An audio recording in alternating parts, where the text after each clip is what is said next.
Presented by the 2015 Honda Civic, Canada's best-selling car for 17 years in a row and the official vehicle of the Toronto Blue Jays.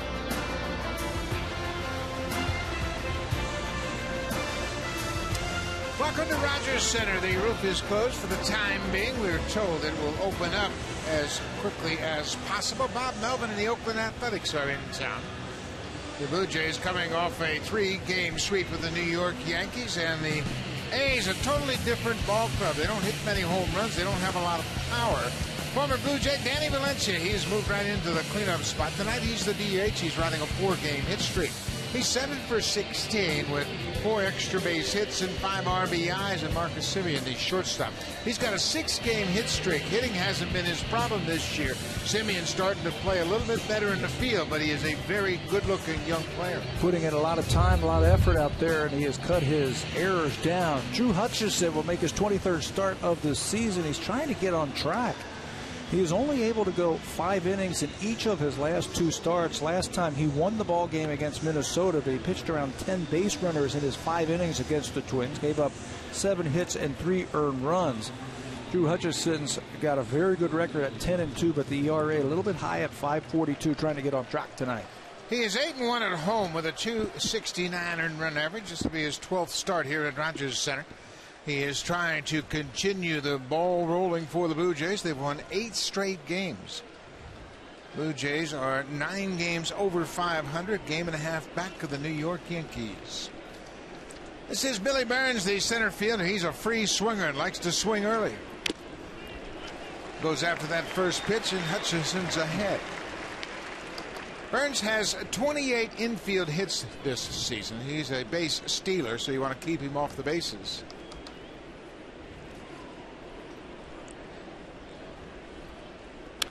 Breaking ball popped into the seats, 0-2. He's a slasher. That's what we call him. You just try and make contact, slash at that baseball, make contact, get it on the ground. He's got very good speed. And a pretty decent on-base percentage at .338. 286 over his last 6 games. Hutchison ahead, 0-2. Changeup, another pop back.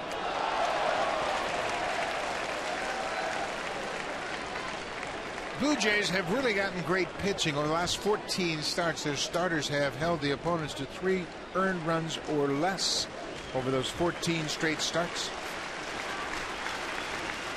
Upstairs, he wouldn't chase. You know how starters are too. You know, they see the guy before him, what he did, and you just want to keep the ball rolling just a little bit. You don't want to be that weak link in the chain. Pretty good pitch. He didn't get the call. Mark Ripperger is the home plate umpire tonight. Boy, he had him set up for that pitch, didn't he? Everything was soft away, and then he tries to bust him in. Ground ball. Goins to his left. Throws in a hurry just in time to get Burns. Well, when you win 8 straight games, everything is working for you. And the Blue Jays have got terrific defense. A little bit different look in the outfield with the addition of Ben Revere, Kevin Pillar, and Jose Bautista. On the infield, Troy Tulowitzki up the middle teams up with Ryan Goins, Donaldson and Smoke on the corners, and Russell Martin back behind the plate. And Tulowitzki has looked right at home playing on this carpet here. He hasn't made an error. He has made all the calls defensively for this defense. He has looked beautiful, and he has really been the missing piece that they needed on that infield. He has certainly tightened up the defense. This is the veteran Coco Crisp. Coco Crisp has been out most of the season with a neck problem. He's got disc issues in his neck, batting just .091, 6 for 66 for Crisp. Changeup downstairs. Ball on a strike, 1 out. The Blue Jays won 2 of 3 against Oakland the last time they met out in Oakland.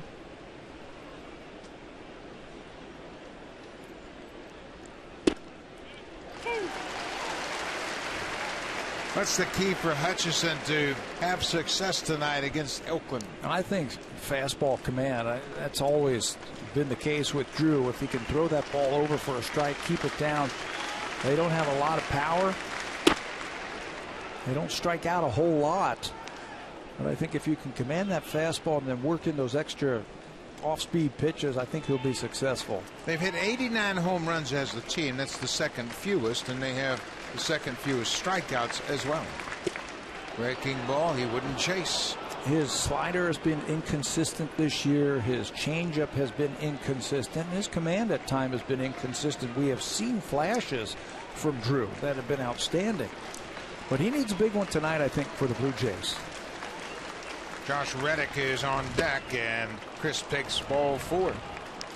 A 1-out walk issued to the number 2 hitter. So he's aboard. Josh Reddick. He's been one of their most consistent hitters this season. He and Stephen Vogt have 60 RBIs for Oakland.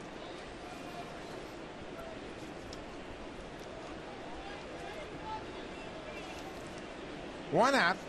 Blue Jays playing Reddick to pull on the infield.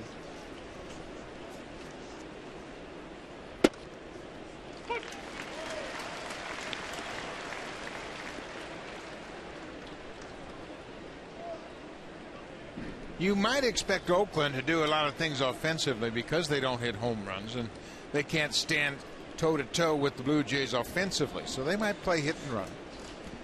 They have a few guys who can steal some bases. You've got to keep those guys off of the base.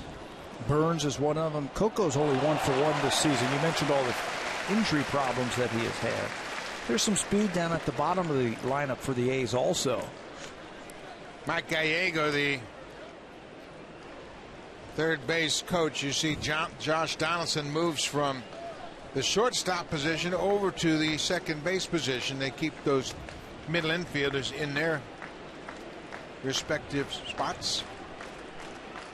They do this often with 2 strikes. When they assume that the batter's not going to bunt, they'll take Josh Donaldson, put him out there in shallow right field. And you've got that big left-handed batter at the plate who pulls the ball. The thinking is to keep the middle of the diamond together on any ground ball. Goins and Tulowitzki, the second baseman and the shortstop, so they can handle the ball around the bag.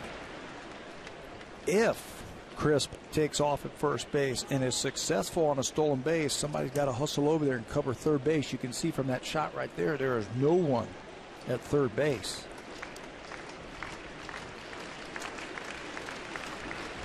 One and 2. Chris not running. Ball is hit to Donaldson. He goes to Tulowitzki at second, back to first, inside. Oh, what a good turn. A 5-6-3 double play. Both Donaldson and Tulowitzki have terrific arms, and they turned that double play. Donaldson had just shifted into this position with 2 strikes. Good feed to Tulowitzki, who completes the double play.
That's Josh Reddick. He's still at first base. Bob Melvin, the manager of the Oakland A's, has decided to challenge the call at first that completed the double play. And here's the play as we slow it down. Foot maybe on the bag before the ball hits the glove. The ruling on the field was that it was a double play. So the umpires in New York looking at the video now, and they have to have evidence to overturn the call on the field. And I think they're going to. From that replay right there, Josh Reddick did a heck of a job by hitting the front part of that bag, getting there quickly. it was a tough double play because there were two long throws. First from Donaldson to Tulowitzki, and then from second over to first, Tulo to Smoke. Jeff Kellogg, the crew chief, waving Reddick safe, so the call on the field will be overturned. Overturned. The A's retain their challenge. Runner is safe at first.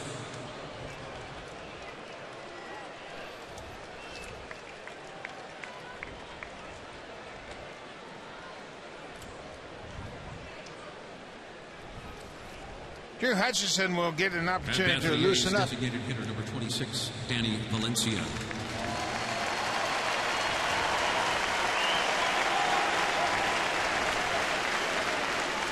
Danny Valencia was claimed by the A's on August 3rd, and he's gotten off to a good start with Oakland. He is 7 for 16 with pair doubles, 2 home runs, and 5 ribbies in his 4 games. Made 3 starts at third base. This is his second start as the DH. You and I watched him a lot over the last couple of years, and that first pitch, he's always looking for that fastball. First pitch, let's see what Hutchison does to him. 2 outs.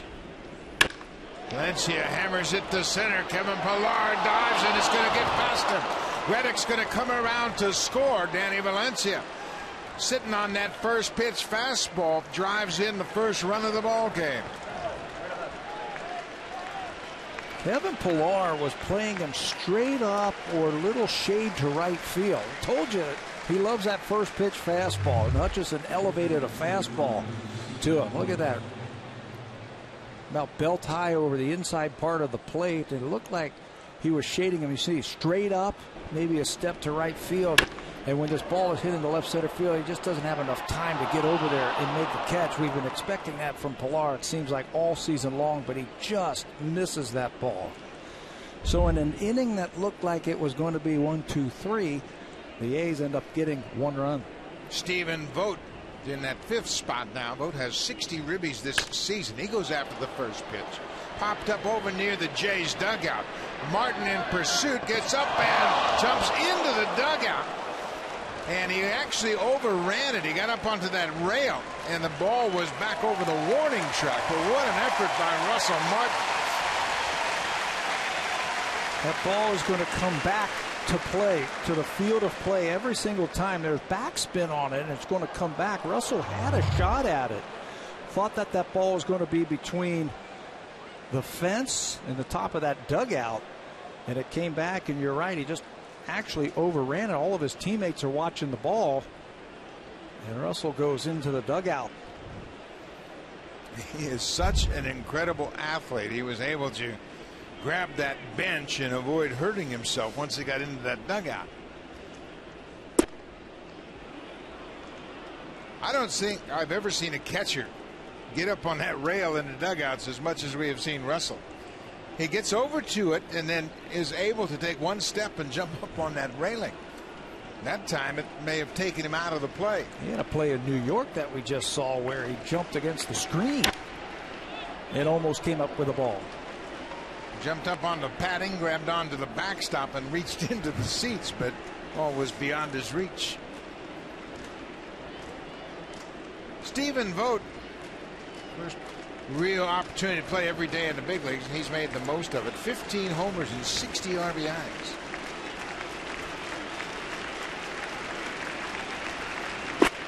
There's a good slider, and that'll end the inning.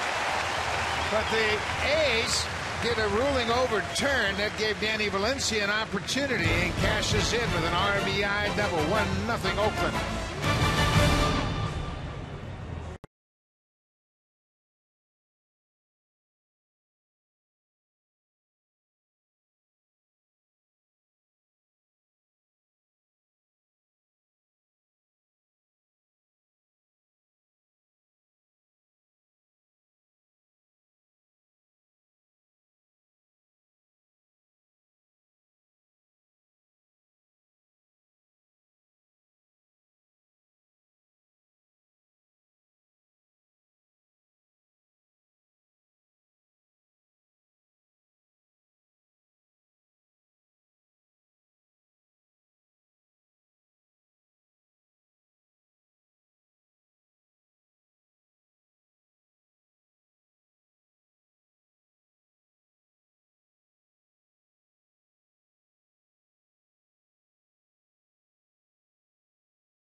lately. They've scored a lot of runs in the first inning, 67 to be exact.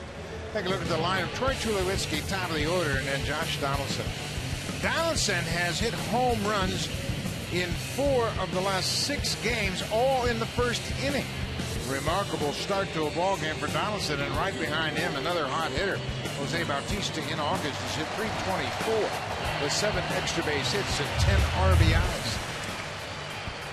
That is a lineup that Kendall Graveman will face tonight. This is his 19th start of the season. It's the 17th consecutive right-handed pitcher to start a game for the A's right now. And right now, Kendall Graveman, he's had a no decision, and he's lost his last 3 decisions to push his record to 6-7. 3-game losing streak is the first one of his career. He's a former Blue Jay. Graveman lost his only career appearance against the Blue Jays out in Oakland. He gave up 3 home runs in that game. Lasted 5 1/3. Breaking ball for a strike. It's 0-2 to Tulowitzki. Tulowitzki, those are his season numbers for the Blue Jays. .244. He's hit 2 doubles and 3 home runs since putting on the Blue Jays uni. 0-2. Graveman is a strike thrower. He will pound that strike zone. Graveman gave up home runs to Encarnacion, Bautista, and Russell Martin in that last outing he faced the Jays. Probably learned something about himself facing his former team. Try and keep the ball in the ballpark. That was out in Oakland. That's a great pitcher's ballpark, but the Blue Jays made it look small that day.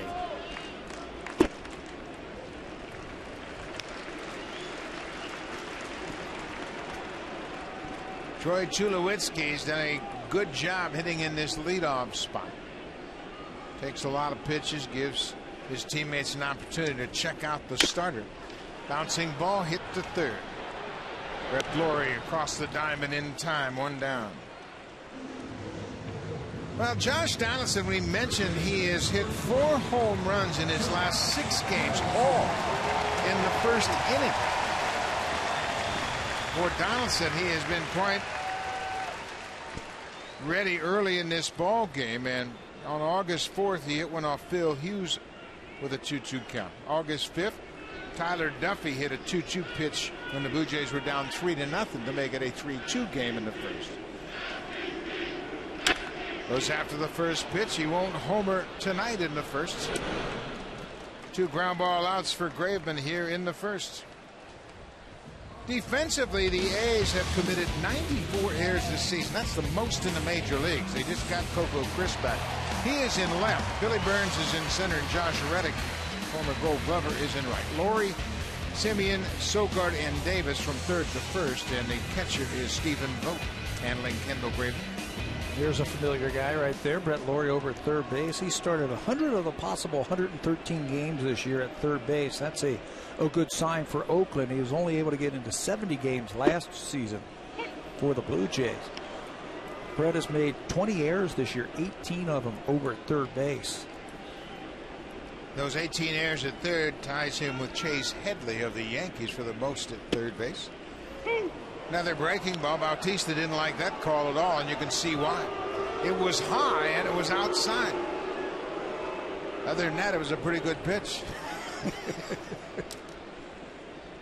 And now he's got to regroup. You could see he was upset leaving the batter's box, and now he's behind 0-2. That's a little more of a cutter than a slider from Graveman right there. That missed. It's a ball and 2 strikes. 2 outs. Oakland has a 1-0 lead. That cutter is the pitch that really put Kendall Graveman on the map last year for the Blue Jays. Had him go through 4 different levels in their minor league system and got him into the big leagues. It's a cutter that he was just messing around with one day and found something, and it's really been a blessing for his career. 2-2 to Bautista. Breaking ball called strike 3. 3 up, 3 down. The Blue Jays go in order. When we come back, Brett Lawrie will start things off for Oakland. Lawrie, Davis, and Simeon when we come back to Rogers Center.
Welcome back home indeed for Brett Lawrie, his first game at Rogers Center as a member of the Oakland A's, acknowledging his former teammate Drew Hutchison on the mound.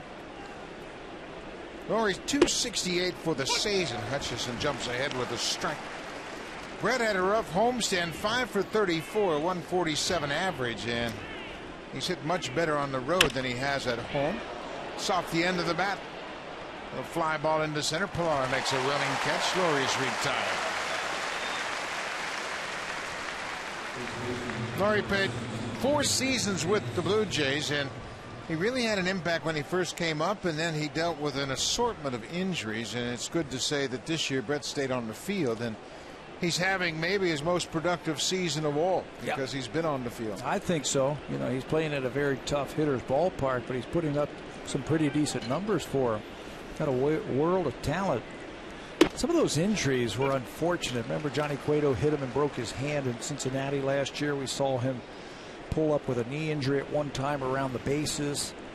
This year, kind of quirky injuries that he has put him out of action. Well, even before he was called up to the Blue Jays for the first time, he had a fractured hand in the minors, which delayed his arrival. But he's been healthy this season. Makes his home in Arizona. Of course, that's where Oakland has their spring training, so that makes the preparation for the regular season that much easier. Davis hits this one to left. And Revere is there. 2 quick outs for Hutchison. Well, the Blue Jays coming off one of their best trips to New York in recent memory. First time they had swept the Yankees in New York since May of 2003. And Pat, it was a lopsided affair, to be sure. Yeah, it certainly was. The starters, the bullpen, everybody did their share, their part in helping the Blue Jays sweep that series. I thought they played exceptional defense, made all the right calls. They ran the bases. If there is one thing that you could complain about, they scored 10 runs, 9 of them via the home run. Now, that could be either the great pitching that the Yankees have, their starters and bullpen were outstanding. Blue Jays just couldn't mount, a drive where they, get 3 or 4 guys on at one time. Starting pitching was exceptional. R.A. Dickey got it started on Friday night. David Price followed suit on Saturday, and then Marco Estrada said, okay, why not me too? I was standing around the batting cage today, and they were talking about Luis Rivera not one time had to whirl his arm around at third base to send a runner home. Think about that. There's a line drive to right. Bautista in quickly, makes a terrific catch. Bautista grabbed it right off the turf as that ball was sinking quickly off the bat of Marcus Semien, and he takes one away. This gets by him. Semien still running the bases, but it didn't. Bautista laying out full extension to end the inning. Another red star in the book.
Back here at Rogers Center. He told me before the game he wasn't exactly sure what kind of response he was going to get from the fans, but didn't really see any reason why the fans would give him anything but cheers. After all, he was traded to the Oakland A's. He did not leave as a free agent, and he loved his time being here as a member of the Toronto Blue Jays. There have been some changes with him in Oakland. Number one, he's been playing a lot of second base lately with Danny Valencia now with the team. Tonight, of course, he's at third.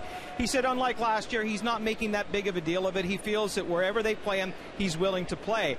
I also asked him about seeing what the Blue Jays did at the deadline this year and wondering if he kind of wished that had happened when he was a member of the Blue Jays. He kind of laughed and said that would have been fantastic. But he also likes the fact that the Oakland A's have a great young group of players, and he feels that they are building towards something. While it won't be this year, he's hopeful that they will be competitive for many years to come. Buck? Well, that's everybody's hope, that you get to a point where you can eventually win. But Fleury, still a young man, lots of baseball ahead for Fleury. Says Chris Colabello. 2 balls and a strike to Colabello. He's the DH tonight. No Edwin Encarnacion again, as he's still dealing with that knuckle injury on his left hand.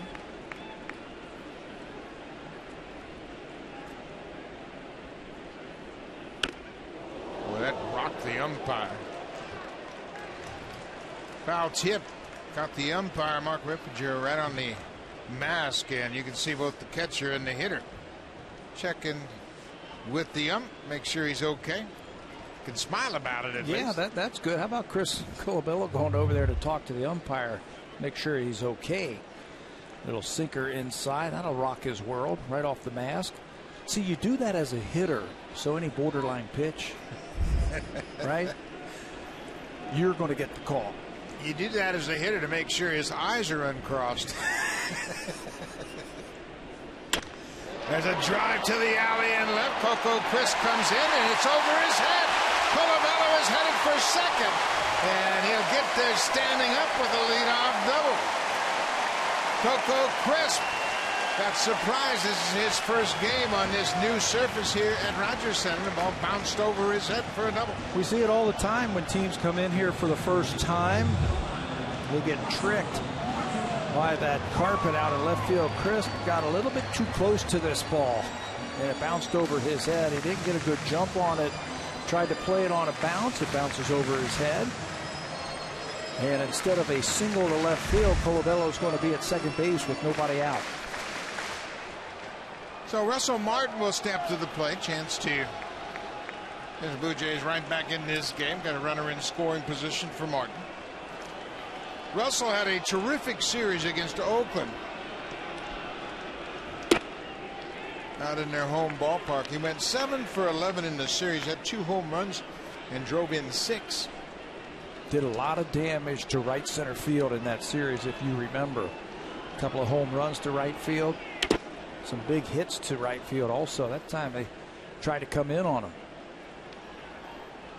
Russell, over his last 15 games, has been swinging it pretty effectively at .291 average. He's been consistent in his ability to drive in runs. 32 RBIs coming in these situations with Colabello at second.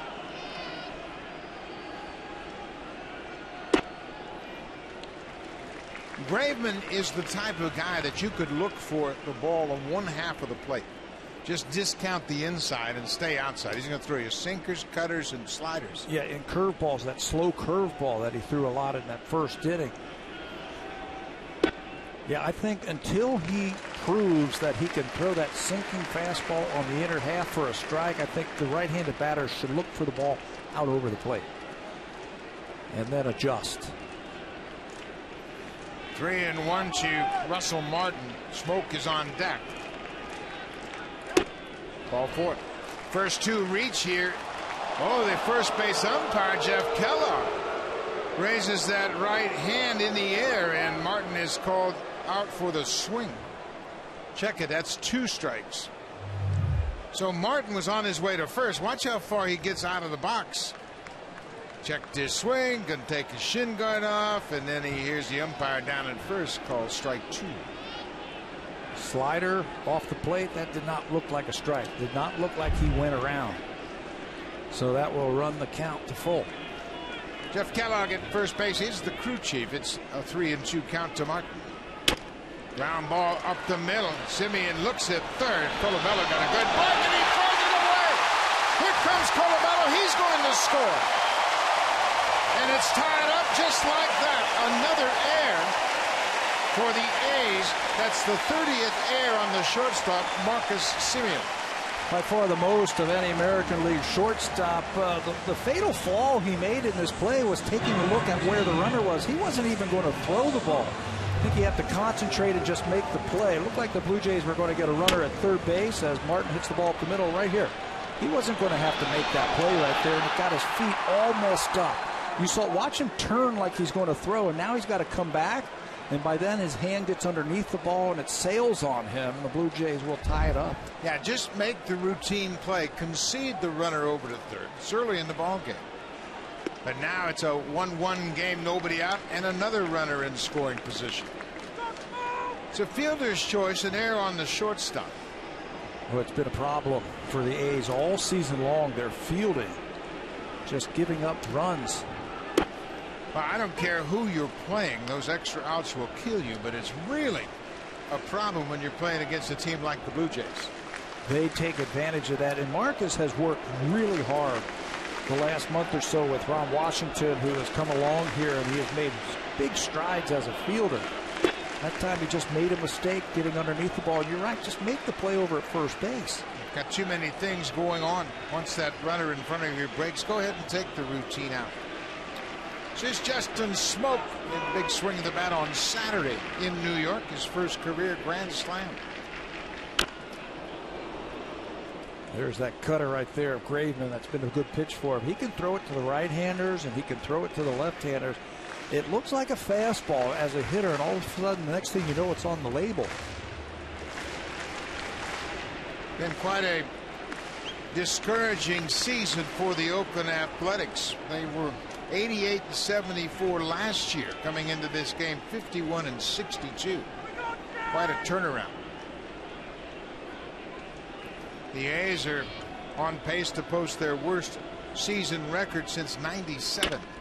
Smoke, this is fair ball down the left field line, and it's up against the wall. Russell Martin's being waved to him. The throw goes to second. Smoke slides in, and he's out.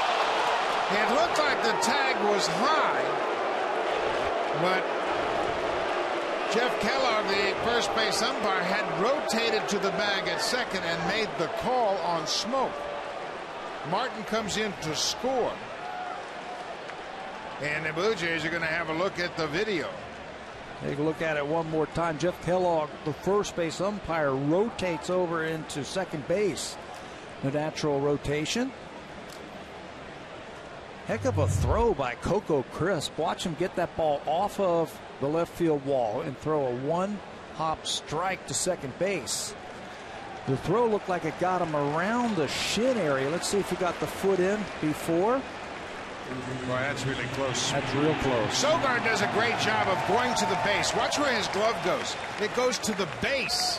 And that's where Smoke is headed. Obviously, Smoke felt like he hit the bag before he felt the glove, but we're going to have our second review of the night already. You know, he got his glove down quickly. He straddled the bag the right way. Sogard, the second baseman, so all he had to do was catch the ball in one motion, drop that glove in front of the bag. Look at how he's positioned at second base with his shoulders turned. The glove comes straight down to the bag. Now it's just, did he get it before he got on the bag? Well, that's tough to tell. Watch the base. I think if you watch the base and see if the base is moved by Smoke's foot. Does it move before the glove hits the foot? Really tough to tell. Sure is. I don't know if there's enough there to turn it over. Second challenge of the night. Oakland challenged and won in the first on a double play call. Reddick was ruled safe. He came around to score the first run of the game on Danny Valencia's RBI double. So Smoke picks up one RBI for sure. That'll be his 36th. So you'd like him to be safe. So now Kevin Pillar, they keep ending up with a guy at second base and nobody out. You hope that they can call this safe so then Pillar can move the runner Blue Jays can get a tack-on run right here. The foot goes down. Is he tagging him? It just depends on where he's tagging him. He's not real sure. Interesting how close it is. We slow it down and literally go frame for frame, and you can't tell.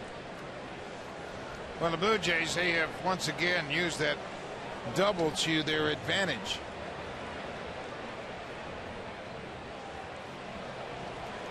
When you hit doubles, the pitcher is constantly pitching out of the stretch with a runner in scoring position. That's exactly right. The error certainly helped because that just exchanged that runner from second with Russell Martin. So he's got to deal with a guy in scoring position. Sometimes rally killers are home runs. Pitcher can go back into the windup. A piece of hit right here by Justin Smoke down the left field line. It's going to score Martin from second base. And Crisp with a nice throw. Martin's double, Colabello's double, excuse me, was the leadoff hit in this inning. 216 doubles for the Blue Jays now. That leads the American League. And then Martin reached on the fielder's choice and advanced to second on the air by the shortstop. One more look at the replay at second. I still don't have enough to turn it over. They called him safe. Indeed. Jeff Kellogg, the crew chief who made the call at second, rules that Smoke is safe. It will be another double for the Blue Jays.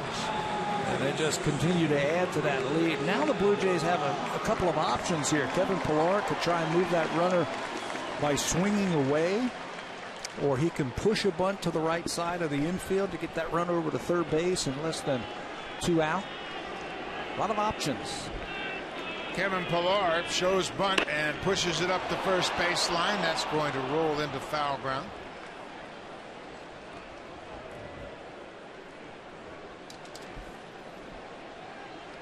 Colabello got it started. He had a little looper that bounced over Coco Crisp's head in left field for a double. And Martin reached on a fielder's choice. Colabello came in to score on the air by the shortstop. And then Martin scores on Smoke's RBI double.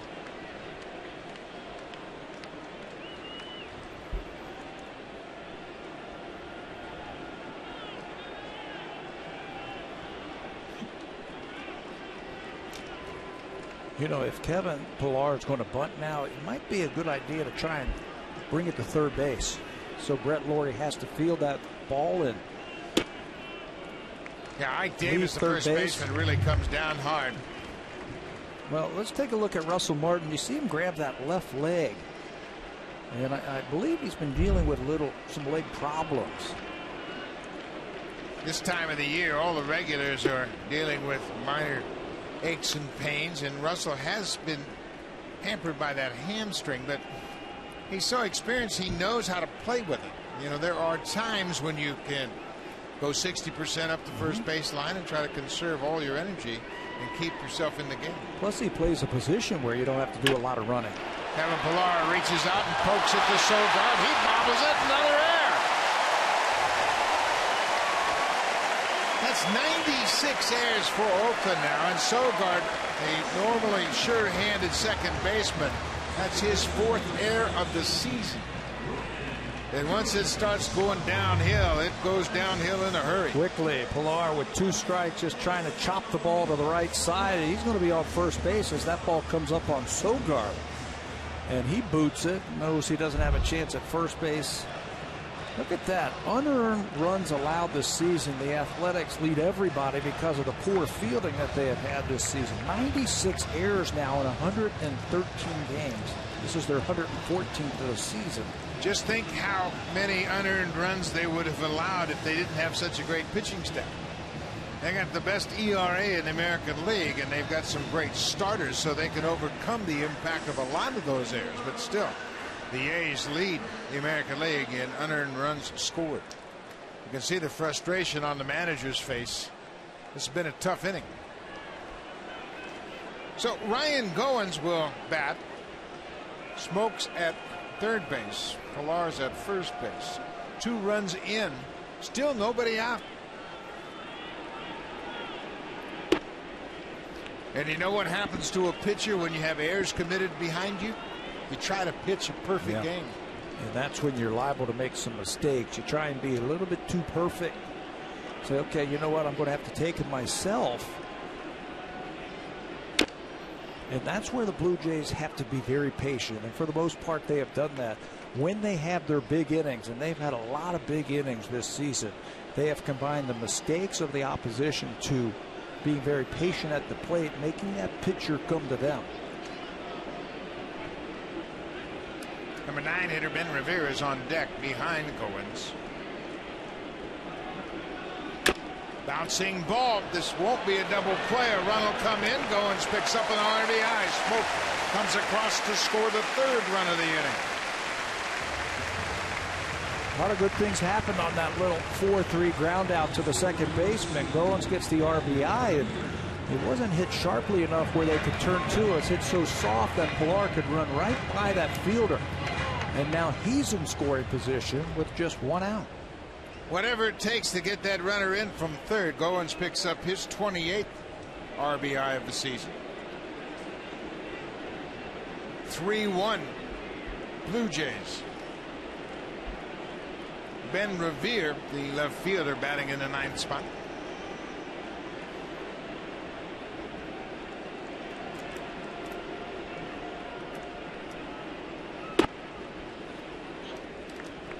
Off the plate inside, ball 1.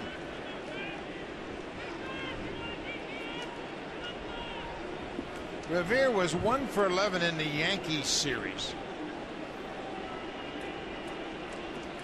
But to be quite honest, there weren't a whole lot of hits in the whole series. No, you know, we were expecting a big series run-wise, but their 2 very good pitching staffs and 2 very good bullpens shut down both of those teams. Both teams combined for 34 hits in the 3 games. Testimony to some good pitching. Very good pitching on both sides. Kendall Graveman is a sinker baller. You see the cutter and the sinker. Revere's got to make him get that ball up. There it is down there. Ben's hitting .352 on high pitches in the strike zone, so he's got to make him work that sinker ball up, and I think he'll have success.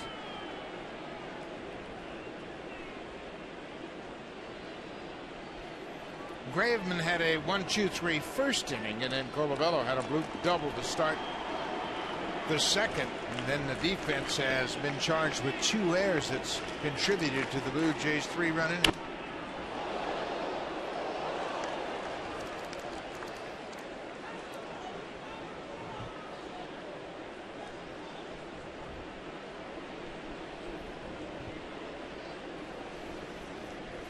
Another thing the Blue Jays have done throughout this 8-game win streak, they've run the bases very well. Chris Colabello got a good read on the ball off Martin's bat. He went to 3rd, and that forced Simeon into an error. That's a 1-hopper. Sogard goes to 1st. Revere is retired. Pilar goes to 3rd, and that'll bring Tulowitzki to the plate with 2 outs.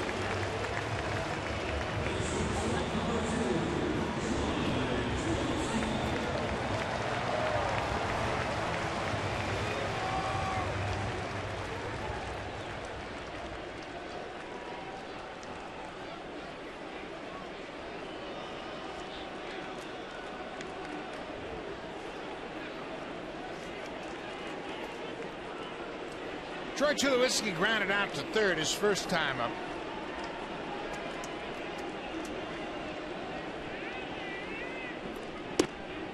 And a changeup well outside off the plate.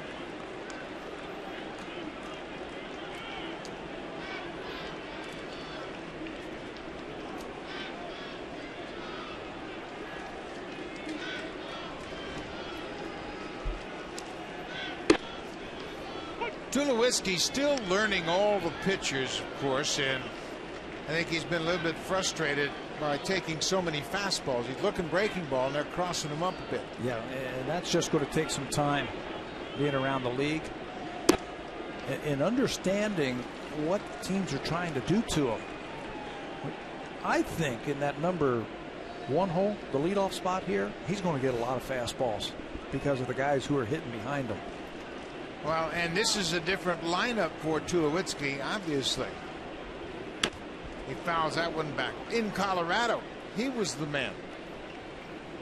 And they would pitch around him. Now there are potent bats behind him, not taking a thing away from Tulowitzki. But you got Donaldson, Bautista. Tonight it's Colabello. On most nights it's going to be Encarnacion. And then keep on going. And I think it's a great place for him. As soon as he's a little bit more aggressive on those fastballs, he's going to put up big numbers. 2 balls, 2 strikes. Breaking ball hit to the shortstop. Simeon takes his time, throws it in the dirt, bobbled by Davis, but he catches it in time to end the inning. The Blue Jays erase a 1-0 deficit. Chris Colabello got it started. Justin Smoke goes the opposite way to drive in a run. For Smoke, his 9th double and 36th RBI, part of a 3-run inning.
Presented by the 2015 Honda Civic, Canada's best-selling car for 17 years in a row and the official vehicle of the Toronto Blue Jays.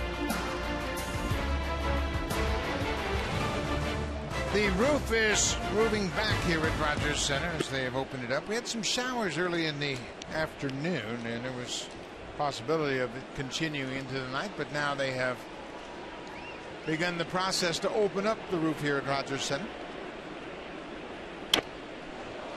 Number 9 hitter is the second baseman, Eric Sogard. Batting .246 for the season. Sogard's making his 75th start at second base for Oakland tonight.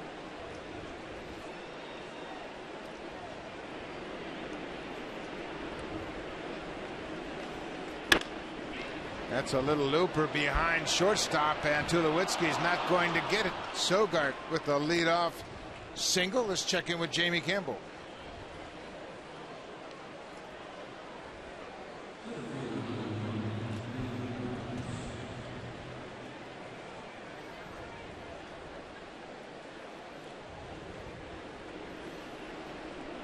Cleveland has some good pitching of late, and Chris Johnson had a 4-for-4 game in his first game with the Indians.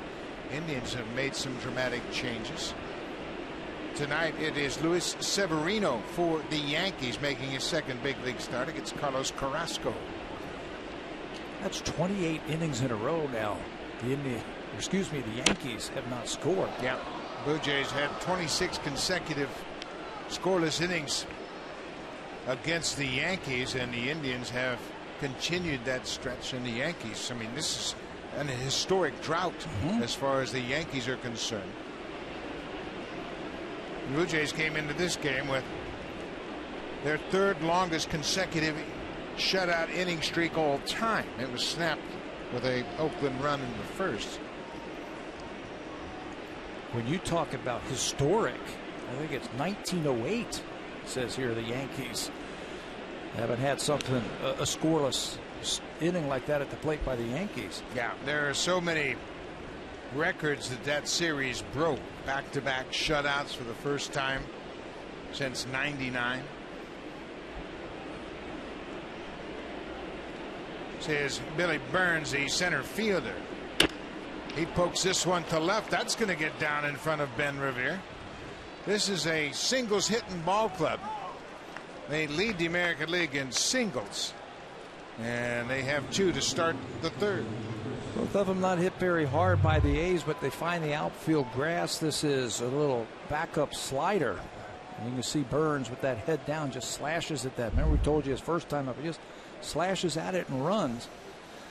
Finds the outfield. First 2 runners have reached base. Coco Crisp, he got a big walk in the first inning. Walked with 1 out. He was erased on a fielder's choice, but Reddick reached and would eventually score on Valencia's double. Chris not showing bunt, takes a strike. Donaldson really in at third base, guarding against the bunt. And so Smoke at first base, but he didn't show any signs of dropping one down. He's not really believing that much in the sacrifice bunts.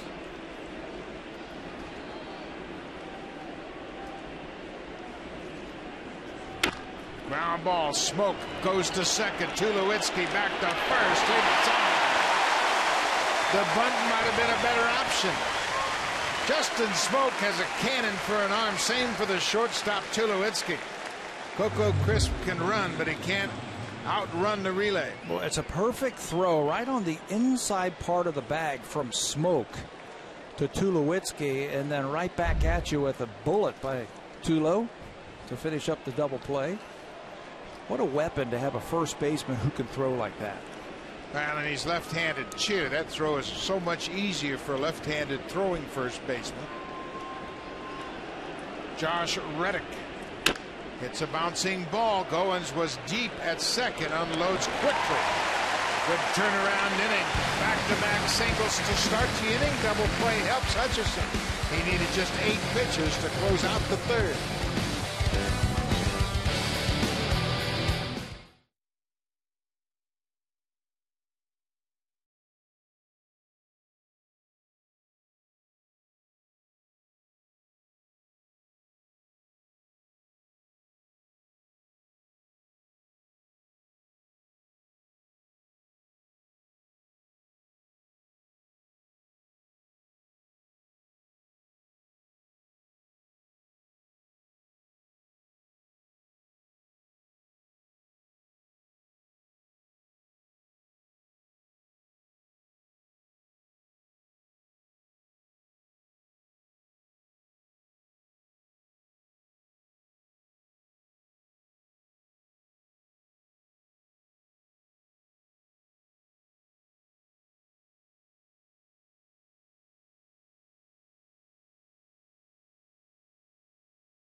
And Oakland A's got together and they swung a deal that included the 2 third basemen, Brett Lawrie and Josh Donaldson, and I think it caught everybody off guard a bit.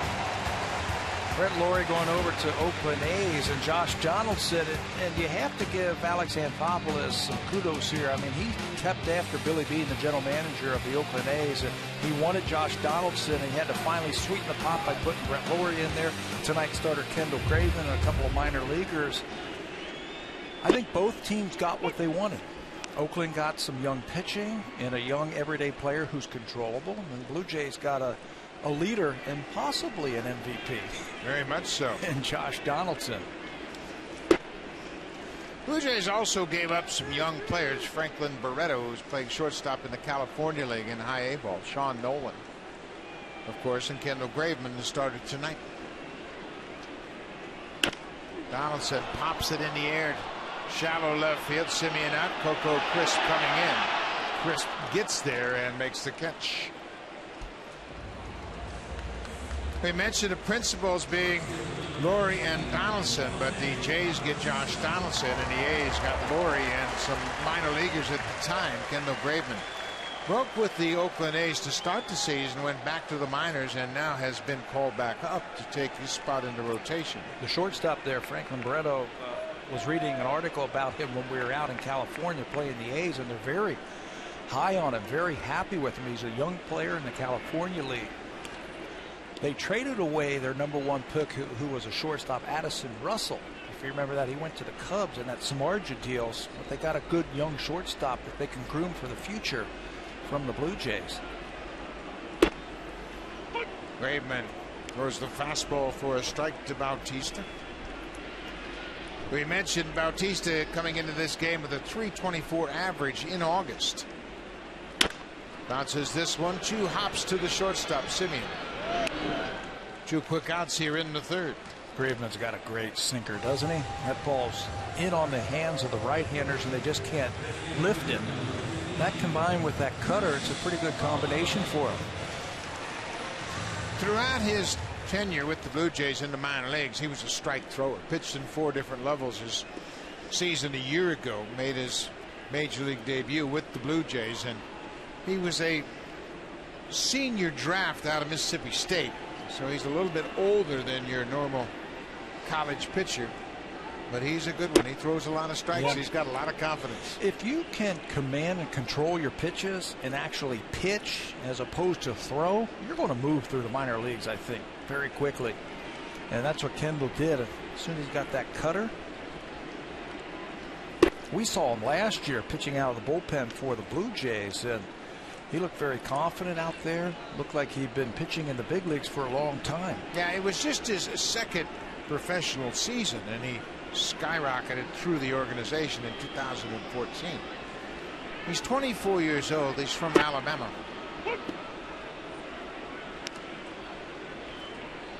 Combined record last year, 15-9 with a .230 earned run average for the Blue Jays in the minor leagues. He threw 207 innings, which is unheard of in this day and age, but he's got a great delivery and throws a lot of strikes. Well, I like his delivery. It's very compact. He stays together and helps him to stay on line. Keep that ball low and keep it in the strike zone. The A's made a good deal. I mean, they gave up Josh Donaldson, yes, but they got a starting third baseman in Laurie. They got a shortstop for the future in Barreto, and they got a couple of young pitchers. You can't argue with the trade from either side. Outside, 2-2 to Colabello. Chris scored the first Blue Jay run in the second. And that little bloop double that bounced over the head of Coco Crisp in left field.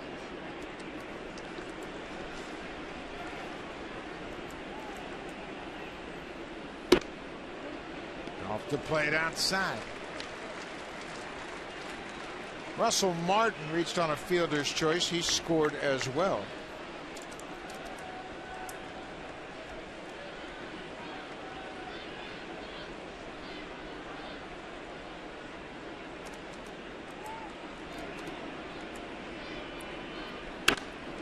Popped up over near the A's dugout.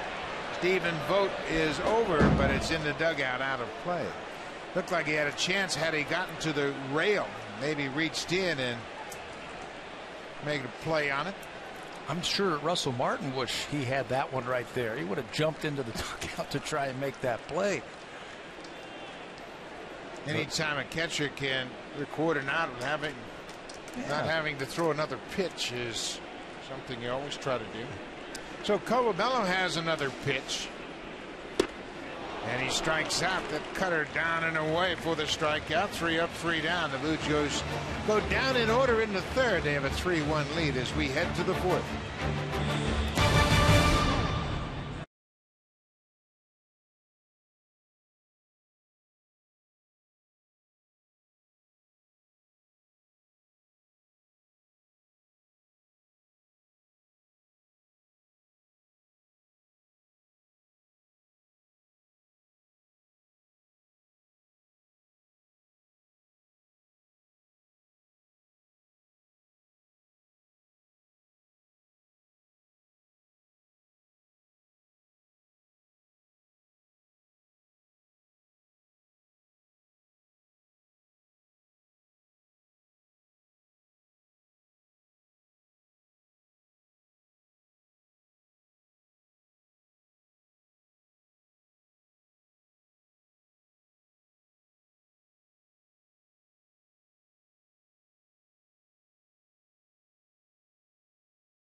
Fielders of the Blue Jays back in 1985. That is George Bell, and he will be joined by Lode Mosby and Jesse Barfield here as we celebrate the 30th anniversary of the 1985 AL East Division Championship. The first 20,000 fans that arrive here at the ballpark on Sunday, August 16th, will receive that alumni bobblehead of Bell, Mosby, and Barfield. The game goes at 1:07. It's the Jays and the Yankees. Our pregame ceremony starts at 12:45, so arrive here early, and you will be able to see all three of those great outfielders back here at Rogers Center. Buck? Barry, it's going to be a great celebration of that first division championship team for the Blue Jays. Bell, Barfield, and Mosby will all be here. Dave Stieb, Tom Hankey, Rance Mullinax, Garth Orge, Willie Upshaw is going to be here. A great opportunity to see some of those fellows that brought home the first banner in the franchise history. Boy, George, he was a good hitter. What a tough out with a runner at second base, wasn't he? He had some plate coverage, didn't he? Mosby was the classic center fielder. Barfield had the cannon from right. Barfield won the first home run title for the Blue Jays. He was the classic right fielder, wasn't he? Big, strong home run hitter, cannon for an arm. I could tell Jesse which side of the plate to throw the ball on, and he would accommodate you. They had a great arm and worked at it. Had a lot of pride. This is Danny Valencia. He waves at that breaking ball and strikes out. They will give away that outfield bobblehead on Sunday, and I know my teammates Willie Upshaw, Tom Hankey are really going to have some fun with George Bell's bobblehead. They're going to get all over him about that thing. But those are classic numbers, and when you think about 29 and the Blue Jays, Jesse Barfield 11, of course, George Bell 15, the shaker, Lloyd Mosby. Bell was the MVP in the American League in 1987 and also had a 3-home run game opening day against Brett Saberhagen in Kansas City. In that ballpark, Exhibition Stadium, facing that lineup as a visiting player, that was no fun. So how long did you guys go over me when you were talking about the hitter meetings? 5, 6 seconds? We didn't even know you were on the team. Bell, Barfield, Mosby, Upshaw, Tony Fernandez, Alfredo, Damaso, Martinez. No. We thought you were a pitcher because you're always in the bullpen. That I was. 2-1 to Stephen Vogt. Danny Valencia down on strikes. Pop straight back out of play. Boy, there's a good pitch right there from Hutchison, elevating that fastball against Vogt. He'll got off to a great start. He's been struggling a little bit, but you change the eye of that hitter with that high fastball. Maybe you can throw a changeup here now, down and away. Breaking ball pulled on the ground. Goins from second throws out to Stephen Vogt.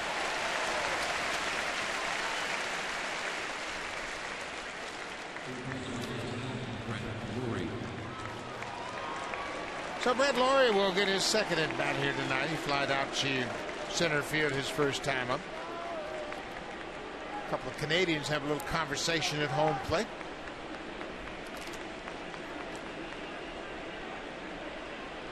Oh, he's just 25 years old. It's his 5th season in the majors.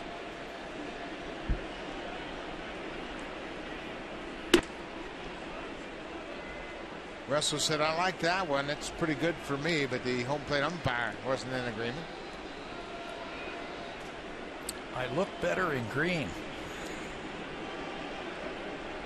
Well, he'll take the outside strike. It's a ball and a strike to Laurie.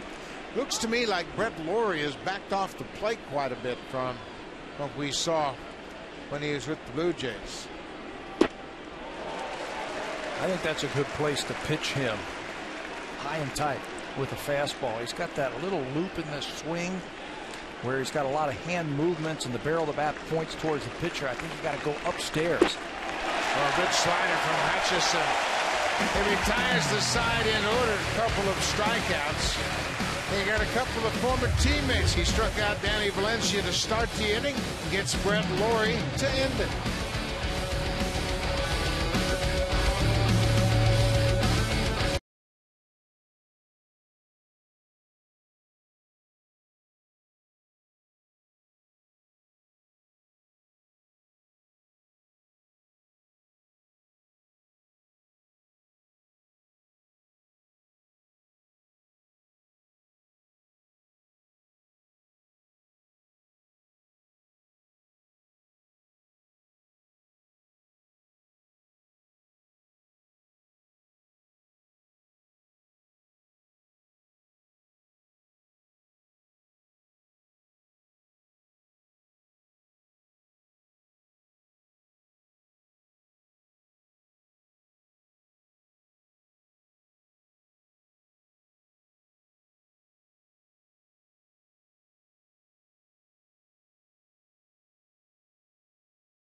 market regular season game live or on demand in true HD.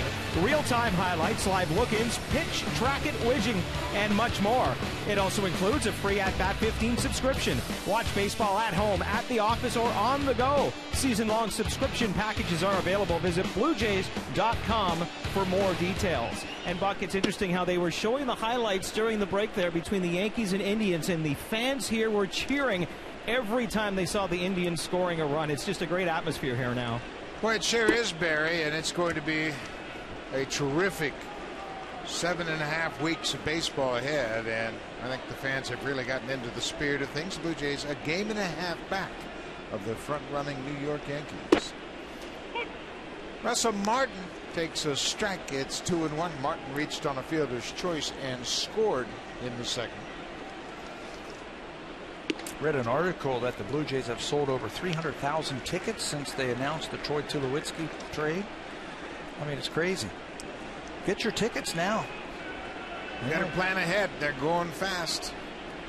Thursday, Friday, Saturday, and Sunday are all reported to be sellouts.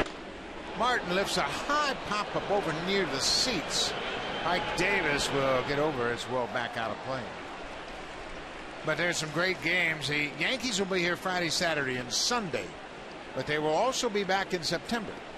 So if you miss them this time, make sure you catch them the next time. And there's some other great teams on the schedule as well. Baltimore will be in here. The Tigers come in a little bit later. Cleveland. We'll see the Indians at the end of this month, and then back into the American League East for September. I think Blue Jay fans would like to see the Kansas City Royals come back just for a little excitement. I would like to see that. That was some kind of series. I'd like to see it because that means they'd be facing each other in the playoffs. Yeah, wouldn't that be something? Blue Jays, of course, had an 8-2 homestand. Philadelphia, Kansas City, and Minnesota. They went 8-2 over the 10 games. Martin strikes out. That's a wicked cutter down and away. 3 strikeouts for Graveman. Put that one in a pretty good spot right there. Kendall Graveman moving the ball in and out against Russell Martin, and then finishes him off with a pitch. It looks like a strike, and then look at that thing just dive right out of the strike zone. 3rd strikeout of the night for Kendall Graveman. You know, to finish up a little note on the Yankees, they've not scored in 4 innings tonight. That's 30 straight innings without crossing home plate. I was looking at this note right here. The Blue Jays streak. It says the longest streak of consecutive scoreless innings at the plate for the Yankees in a home series since September of 1908. I missed that series. 1908. That was the last time. It says when the Senators blanked them for 33 straight innings at Hilltop Park. Yankee Stadium wasn't even around. 3 consecutive shutouts by Walter Johnson. Yeah, that was a terrific series for the Blue Jays, and to be able to go in there, and the Yankees had been hot, but they had to deal with 2 knuckleballers in the span of 3 days, and that threw them into a funk. This is Smoke, who doubled against Graveman his first time up, an RBI double down the left field line. He was called out at second by the first base umpire, Jeff Kellogg. The Blue Jays asked for the review, and the call was overturned on the field. 3-1 to Smoke. There's that slow breaking ball in there for a strike. It's 3-2. Kevin Pillar had a productive at bat in the second. Graveman began his windup, and then they've gotten something in his eye. He stepped off the mound. Maybe perspiration ran into his eye just as he was starting his windup.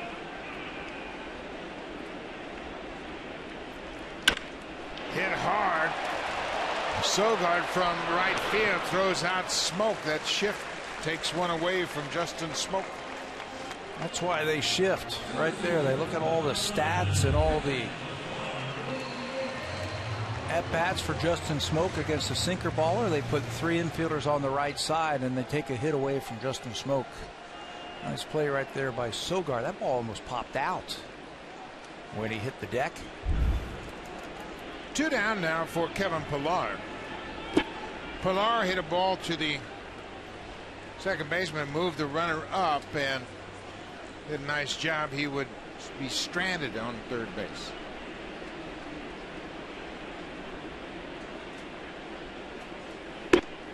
Is that slow breaking ball once again?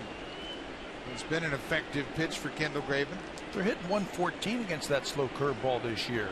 Something that just takes some speed off of that ball. Ground ball base hit for Kevin Pillar with 2 outs.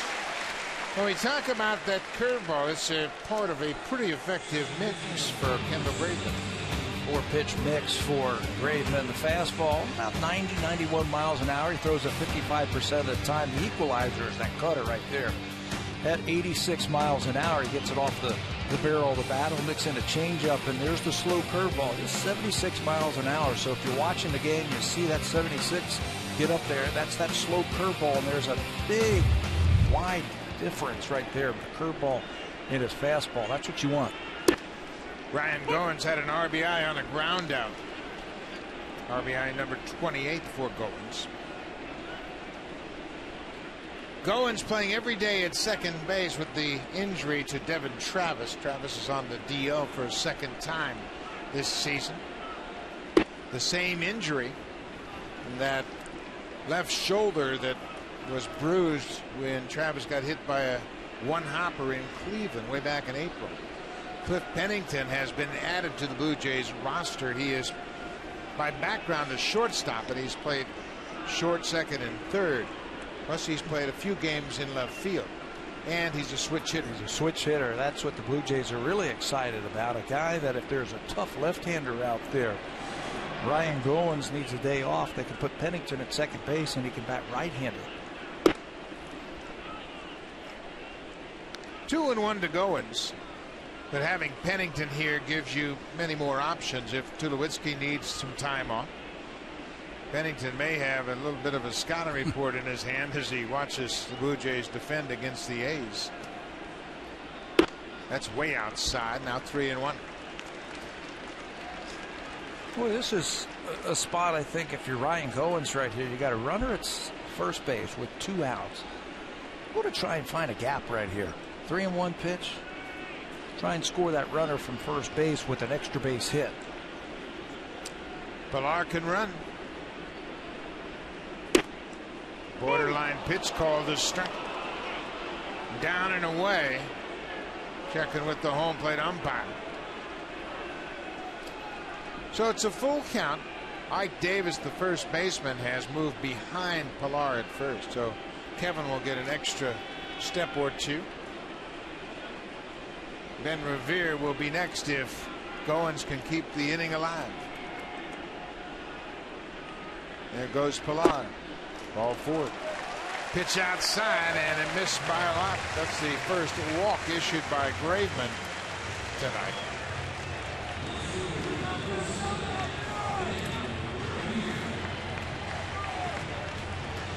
Again, the Blue Jays doing a terrific job of elevating the pitcher's pitch count. Got 2 outs here in the 4th inning, and Graveman has thrown 80 pitches. You get into that bullpen, especially in the first game of a series, it just really taxes the other team's pitching staff.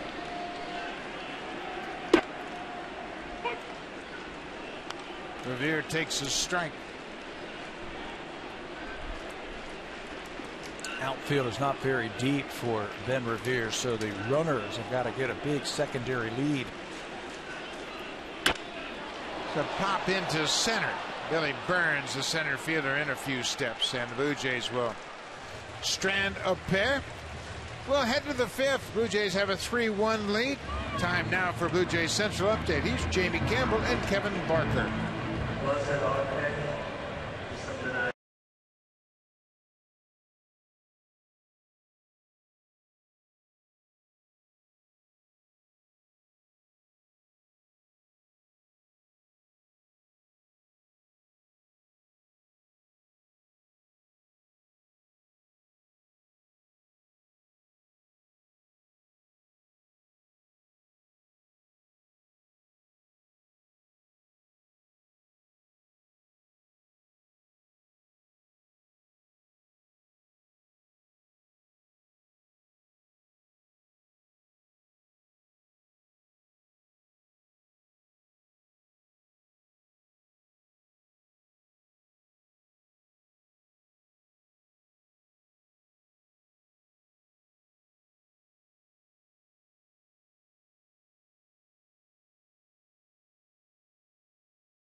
right now. The Rogers Cup is live from Toronto and Montreal. Eugenie Bouchard and the women on the court right now on Sportsnet 1, while the men are over on Sportsnet 360. And remember, fans, we have that Sportsnet Now app where you could watch Sportsnet Live, so it's a great way to maybe have the Jays game on TV and one of these tennis matches on the computer. It's all about multitasking, Buck. Boy, it is, and you can check out a lot of different events if you just get involved with the Sportsnet Live app. Rogers Cup tennis. Great tennis action in both Montreal and Toronto. Blue Jays have a 3-1 lead. This is Ike Davis, the first baseman. 7, 8, and 9 for Oakland.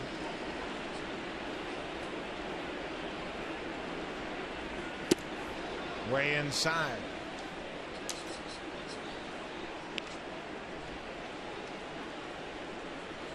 Drew Hutchison gave up a run in the first inning, and it very well could have been a clean inning. Josh Reddick was called out on an inning-ending double play, but the call was overturned. This is a pop-up. Donaldson moves back and makes the catch.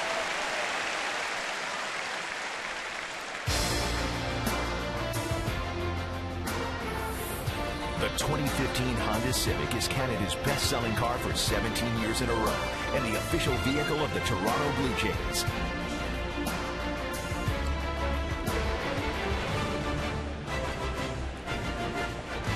Jersey sales going up dramatically. First Troy Tulowitzki and the Troy Hawkins came, then David Price. Ben Revere, Mark Lowe. Lots of additions, and now you got to have a Cliff Pennington jersey as well. Price number 14, of course. Well, what a turnaround in just a few days, and the Blue Jays roster totally revamped. What a bolt of lightning that shot through the clubhouse for the Blue Jays. This is Marcus Semien. He was robbed of a base hit his first time up. He had a low liner into right. Bautista coming in, laid out, made a terrific catch to end the inning. And a 4-pitch walk. Number 8 hitter. Check in with Jamie Campbell.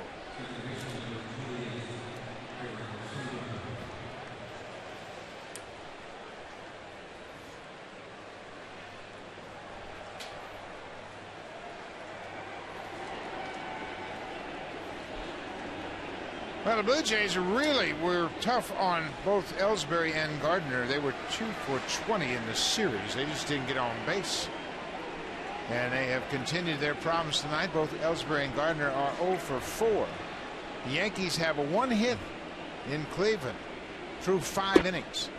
No walks and 5 strikeouts for Carlos Carrasco. And they get Carrasco tonight and Danny Salazar tomorrow night.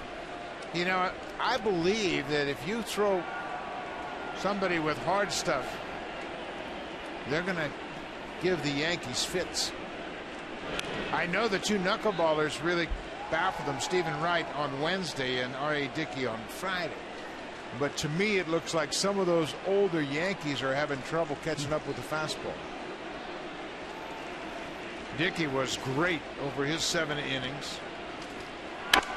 This is popped up and playable. Donaldson, the third baseman, into foul ground.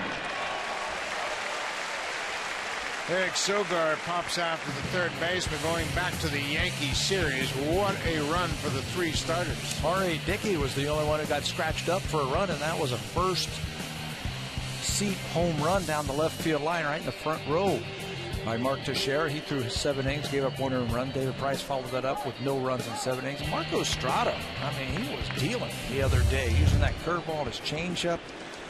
He pitched into the 7th inning and did not give up a run. The bullpen was outstanding. Bullpen gave up 2 hits in New York. They were both erased by double plays.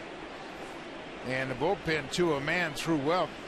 They threw 7 2/3 innings, and they threw 80 pitches in total. Efficient, averaging just over 10 pitches per inning. Top of the order, this is Billy Burns. He gets jammed, and Goins is going to have to unload in a hurry, and he does. Another good inning for Drew Hutchison. He is through 5. When we come back, it'll be Troy Tulowitzki, then Josh Donaldson, and Jose Bautista. Big bats in the Blue Jays lineup.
Blue Jays baseball partnership and may not be reproduced or retransmitted in any form. And the accounts and descriptions of this game may not be disseminated without the express written consent of Rogers Blue Jays baseball partnership. The WestJet flight deck, the J-Force out there stirring up the crowd, and they don't need much encouragement right now. They are supercharged with the Blue Jays' hot streak. And it's a very young crowd that has jumped on the bandwagon. They've been out there all season long, but now you can bet it's going to be more intense. You don't need a ticket out there. Just go out there and join the party. Tulowitzki fouls off. The pitch down and away. It's 0-2. Blue Jays are starting the third time through the lineup now versus Kendall Graveman. See if they learned anything the first two times through.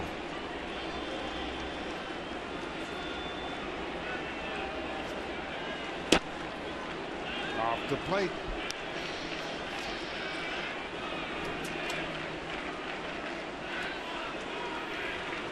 It's another good crowd here on this Tuesday night. Should be a very good week for attendance.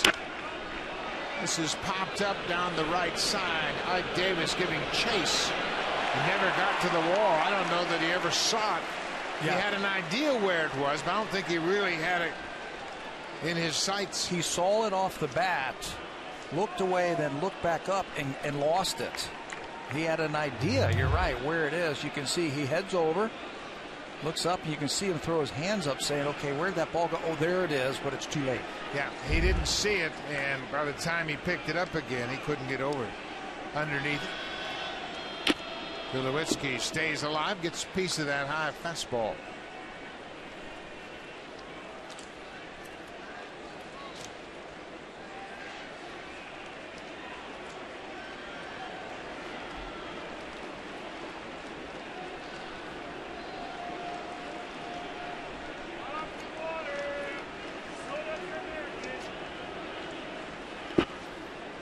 It's that slider that's buried into the dirt. Blue Jays fell behind 1-0, but they quickly erased that deficit with 3 runs in the second. They can put up some crooked numbers in a hurry. You know, they never get concerned about early holes to dig themselves deficits, out. You know, they did that against Graveman. If you remember that start back in Oakland, back on the 21st of July. It was only a 2-0 ball game when the Blue Jays batted in the 6th inning against Kendall, and a couple of walks and a couple of home runs, and he had given up 4 runs and he was out of the ball game. Ball started elevating as he got towards the end of his night.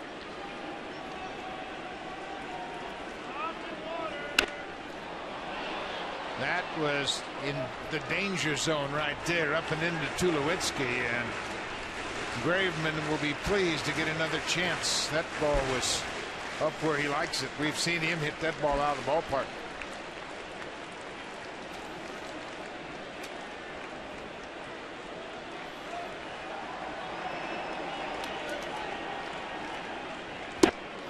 Well, Graveman's done a good job with that cutter down and away. Gets another strikeout. That's 4 strikeouts for Graveman. Put it in a good spot, like you said, against those right-handed batters of the Blue Jays, keeping it away from their power. 3-2. How about this little painter right on the outside part of the plate? Can't do a whole lot with that pitch. Got to take it the other way to have any chance at all to hit it hard. So now it'll be Josh Donaldson. He has 6 home runs in the month of August. Once again, the MVP chance breakout here at Rogers Center. Donaldson and Nelson Cruz of the Mariners are tied in the American League lead with 6 home runs this month. And when you look at the tandem of Donaldson and Bautista, they homered in the same game twice in New York. They've done it 7 times this season. They just seem to be big home runs too from Donaldson and now Bautista. Big home runs. Little tapper, third base side of the mound. Graveman takes his time and Donaldson is retired. 2 down here in the 5th.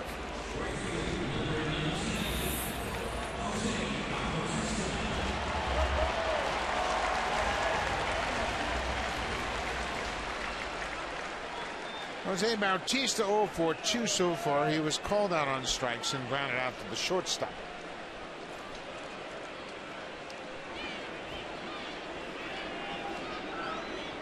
Bautista has scored 10 runs this month. He's also driven in 10.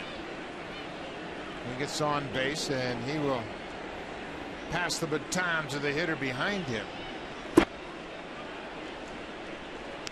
His average isn't where you would normally expect it. Came into this game batting .240, but his production is as steady as ever. There's a deep drop. Forget about this one.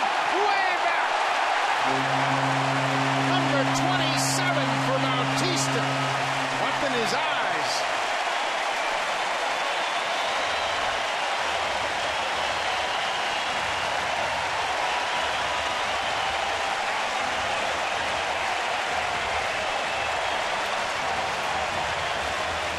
He is so quick on the inner half. If you make a mistake, he was measuring that breaking ball from Kendall Graveman. Remember, he threw him a bunch of them his first time up. And that time he left one up, and Jose hits number 27. It was a Bautista home run that was really the undoing against Kendall Graveman back in Oakland, if you remember that inning. Jose homered in the 6th inning, then back-to-back walks and a home run to Martin, and then Kendall was out of the ball game. See if the Blue Jays can repeat that. Here, watch where this pitch is. Breaking ball up and out. That's the true definition of a hanger. It just spins out over there as if it were hung out for Bautista to hit it. Chris Colabello. Colabello has doubled and struck out. 4-1. There's a little buzz here at Rogers Center as the Blue Jays have pounded out their 154th home run of the season. Closing ground on the Astros. Houston at the start of play tonight, 156. They lead the American League in home runs. Bautista with 27 homers and 79 RBIs now.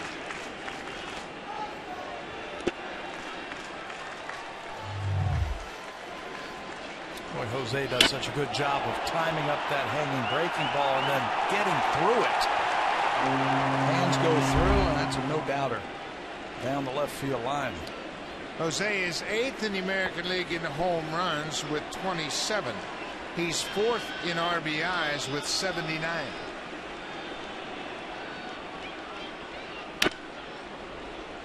That's fouled off the glove of Stephen Vogt. As well as Kendall Graveman has thrown tonight. We're in the 5th inning. He's up over 100 pitches. This is probably going to be his last inning. They've got some action down in that bullpen. Evan Scribner, the right-hander, listening up, and once again the Blue Jays threatening to get into the bullpen in game 1 of this 3-game series.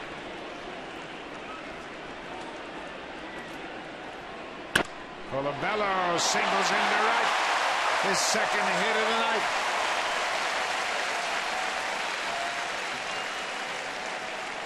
Kurt Young, the pitching coach, checking with the bullpen. He wants the catcher to go out and talk to the pitcher to give the reliever a little more time down in the bullpen.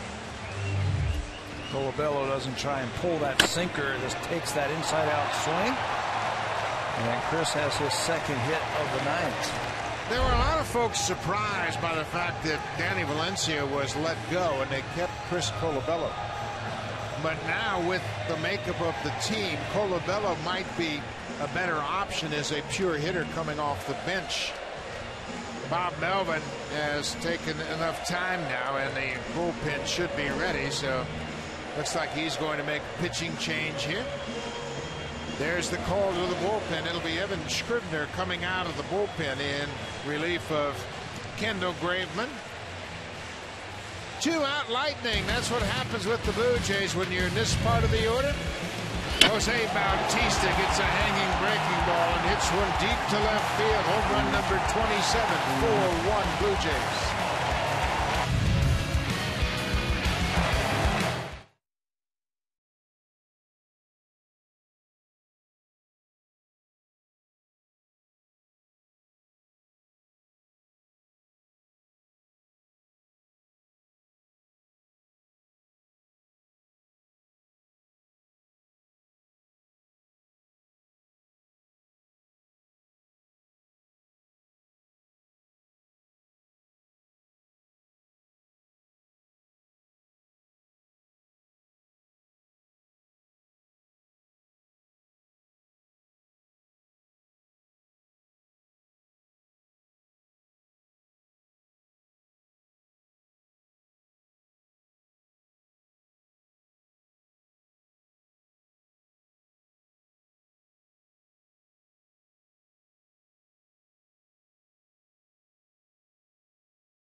Kendall Graveman is out of the ballgame. Once again, the home run, his undoing, as he gives up a home run to Bautista and then a 2-out single to Colabello.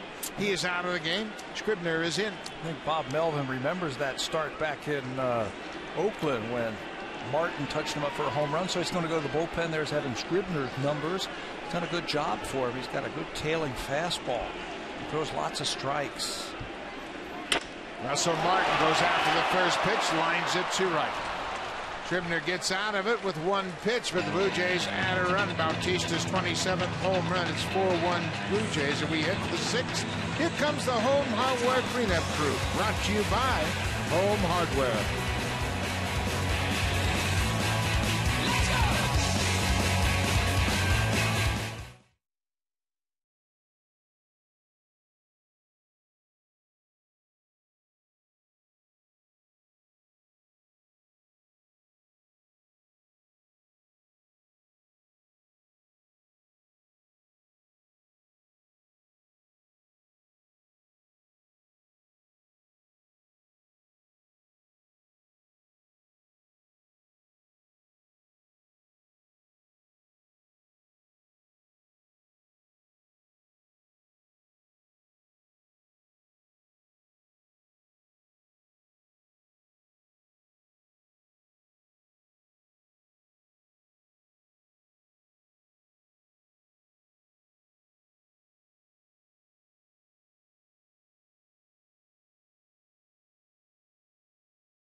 Chairs in the TD Comfort Zone are fans enjoying a seat upgrade courtesy of TD. Today, share a video or photo showing your Blue Jays spirit using hashtag TD Tuesday and tag @BlueJays for one of a chance of 5 trips to Toronto. Meanwhile, over in the Jays Care Community Clubhouse are some very special folks from the Make-A-Wish Foundation. Buck, a fantastic organization they are, aren't they? They sure are, and there's a lot of things going on with the Jays Care Community Clubhouse. We're glad to have those folks in attendance tonight. The Jays Care Foundation does a terrific job of spreading goodwill around the entire country. Coco Crisp will lead things off for Oakland. Goes after the first pitch, and it's at a mile high over the second baseman. Brian Goins makes the call. Boy, Troy Tulowitzki did a terrific job there. It's still twilight here, and he broke as quick as that ball went up, just in case Goins couldn't find it. I mean, he was over there right next to him to make sure he saw the baseball. What a heads-up play. I was watching him, and he was sprinting like there was nobody standing there. But that was all about if Goins just doesn't pick up the baseball, he is going to be there to record the out. You know, it's those small little things like that. Watch Troy at shortstop. It's a pop-up right to the second baseman. Look at him sprinting over there just in case Goins doesn't pick it up so he can get the out. It's those little things like that. You don't see those things on a stat sheet. You got to have your eyes to watch players like Tulowitzki. He'll do something every day to impress you. He's a baseball player. How about that tandem of Tulowitzki and Longoria playing on the left side of the Long Beach State College baseball team? I'd love to be the pitcher. Marco Estrada was. Ground ball pitcher, huh? Oh, what a good changeup. Josh Reddick strikes out. Drew Hutchison has made some dramatic adjustments here tonight. He'll pick up his 4th strikeout. Watch this changeup go down and away. He set that up by using the fastball, putting it in a couple of spots against Reddick, who's having a good year, and then finishes him off with a changeup off the plate.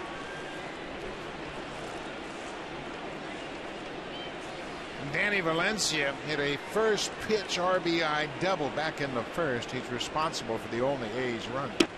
He hasn't gotten the fastball since. He loves that fastball. If you're going to throw one, I think, to Danny, I think you got to crowd him and jam him so he can't extend those hands. Back to Hutchison. He's a terrific fielder. Oh, good inning for Drew Hutchison. He sets down the A's in order. This inning took him only 6 pitches. Plenty in the tank for Drew Hutchison.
Against the Yankees is already sold out, but there is a way for you and your friends to enjoy the game simply by getting a party room experience situated in the Acura Luxury Suite level. Your single game ticket includes hostess and food for only $150. Cash bar is also available. Reserve your tickets before they're gone. 341-1635 will get you a suite. Buck? Well, it's going to be difficult all season long to get tickets for these upcoming games as the Blue Jays continue to narrow the gap between the Yankees and themselves. The Yankees and the Indians are playing in Cleveland. Last time I checked, there's a 2-1 Indian lead. Blue Jays have a 4-1 lead here at Rogers Center as they bat in the bottom of the 6th. It'll be Smoke, Pilar, and Goins for the Blue Jays. Boy, another good start from a Blue Jays starter, eh? Another good outing for Drew Hutchison here at home. Seems to have figured it out now, these middle innings. Being very efficient in getting the Oakland A's out. Took him just 6 pitches to retire the side in order, top of the 6th. There's a good fastball from Scribner. Scribner was claimed by the A's off waivers from San Diego after the 2011 season. He's pitched in 61 games with Oakland coming into this season. That's a hot shot glove by Simeon. Smokes hit the ball hard twice with nothing to show for it. Blue Jays are trying to extend their win streak to 9 straight. And when you look at the way the entire team has played during this stretch, everybody has made a contribution. Starters have been outstanding. The bullpen has pitched even better. How about the run differential in 8 games of +26 for the Blue Jays, and then popping home runs, 15 of them in that 8-game streak. The Blue Jays have made a little switch in their pitching rotation. You saw Mark Burley there. He was scheduled to pitch tomorrow. They have announced that they will flip-flop Dickey and Burley. So Burley will go on Thursday afternoon, and he'll match up against Sonny Gray. Tomorrow it'll be R.A. Dickey against Aaron Brooks. And Dickey, as we mentioned, was terrific and has been since the All-Star break. And he'll be pitching on his normal 4 days rest because of the off day yesterday, and it's just to give Mark Burley 1 extra day. Kevin Pillar lost the grip on that bat. It went all the way back to the backstop. Pilar's been on base twice. He reached on an error in the second and singled in the fourth. And this curveball caused him to lose the bat. That's a swing and miss curveball right there from Scribner. Did you see what his teammate did there, Ryan Goins, as he went to go get the bat for him? He went and put some of that stick on the bat for him so it doesn't come loose again. That's why you saw the little smile right there from Pilar. Goins and Pilar are very good friends, and they played together in the minor leagues. He goes, "Here you go, buddy. You need a little extra stick 'em on that bat." Especially since it's coming back towards me. 2-2 to Pilar. Now it's a full count.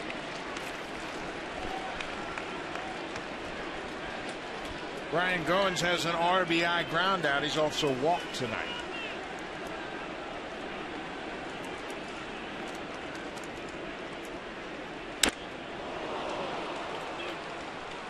Pilar strikes out.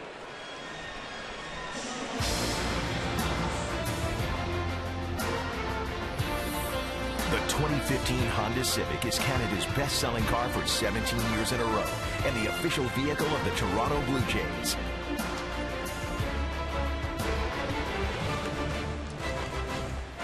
Beautiful evening here in Toronto after the thunderstorms moved out.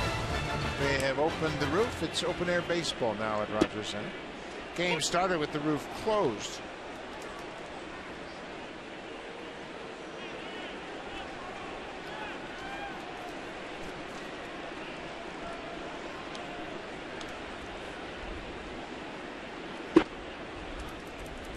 Drew Hutchison, 6 solid innings, and the left-hander, of course, is Brett Cecil. The right-hander, newcomer Mark Lowe.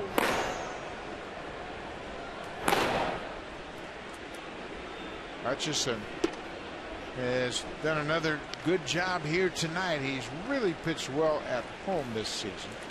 He's allowed 1 run on 3 hits. The single run came in the first.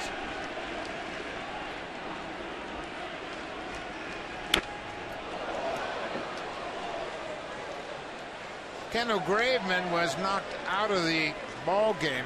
Home run did him in the 5th. He gave up a home run to Bautista and then a base hit to Colabello, and that knocked him out of the game.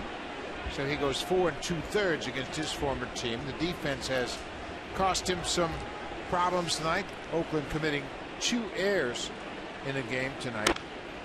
4 runs, just 2 earned runs in his 4 2/3 inning. We had the shot of the bullpen for the Blue Jays warming up. I don't believe Hutchison's out of the game the way he's throwing. They might just be getting loose just in case they need him in the 7th inning. It doesn't look like Drew's going anywhere. No, it sure doesn't. He looks like he expects to go back out. Pete Walker talking to Dane Johnson down in the bullpen. Cohen's called out on strikes. Couple of strikeouts in the inning. Scribner has retired 4 straight. We'll go to the 7th. Drew Hutchison got his glove. He's going back out to pitch the 7th.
Executive of the Year, and what a fantastic job he has done transforming this team.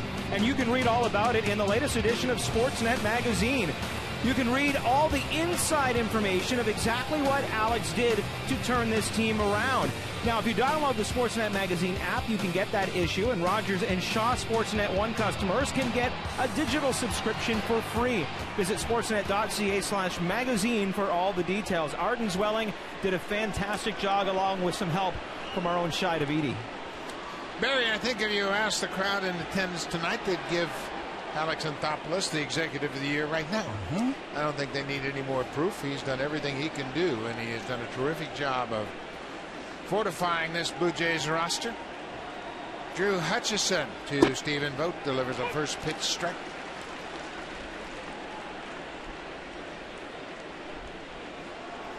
Hutchison has retired 11 of the last 12 he has faced here. It's a high fly ball to center field. Pilar has a beat on it, gets back and makes the catch. Well, the Blue Jays have really turned things around in the second half of their season, especially the pitching staff. But during the first half, their ERA was up over 4, and you can see it is impressive in the second half. The average has improved dramatically, whip under 1. And the one-loss record, of course, they're 10 games over 500 in the second half. You know, if you remember that first half, we saw Daniel Norris, we saw Aaron Sanchez in the starting rotation. We saw, some uncertainty, I think, in the starting rotation early in the season. But what the Blue Jays have done, picking up David Price, putting him in there, putting Marco Estrada in the starting rotation, putting Sanchez in the bullpen, that has solidified the bullpen. It has solidified the starting rotation. And right now, all the pitching staff, everybody has been on a nice little roll. It's a team effort for sure, and when the defense improved, so did the pitching. The bullpen has been more than efficient. The addition of Bo Schultz, the continued development of Liam Hendricks, a couple of rookies down there making a dramatic contribution. Of course, Aaron Sanchez and Roberto Osuna. And then you add the 21-year veteran in LaTroy Hawkins and Mark Lowe. Yeah, just think of the power arms that the Blue Jays over the last 2 to 3 weeks have added to that bullpen. Sanchez, we saw him in Seattle. There's Mark Lowe. We got him from Seattle. Lowry goes after it. It's now a 3-2 count to the A's third baseman.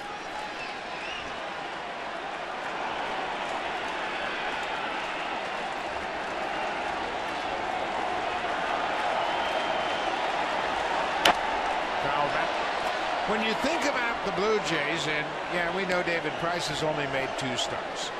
Todd Redmond made a start. Matt Boyd made 2 starts. Scott Copeland made 3 starts. Felix Doubront made 4 starts. Daniel Norris made 5 starts. And Aaron Sanchez made 11. Then you've got the other 4 holdover starters. And Murray strikes out. There was a lot of inconsistent starts early in the season for the Blue Jays, where the offense, frankly, covered up a lot of those starts. But now, it seems like everybody is put in their place, and they're doing what they have to do. This is a good pitch right here. He comes all the way back from 3-0 and strikes out Brett Lawrie, puts that one right in Russell Martin's glove for the second out.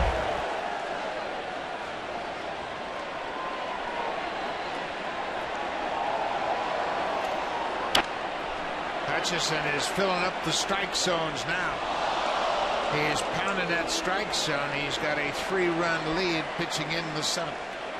Hutchison trying to improve to 9-1 here at Rogers Center, and he's been very efficient. 70% strikes from Hutchison.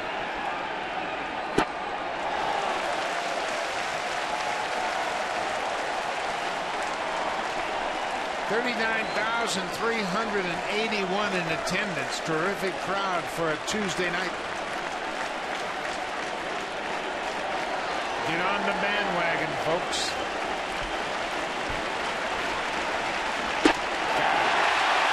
Power fastball fastball upstairs. Couple of strikeouts in the inning.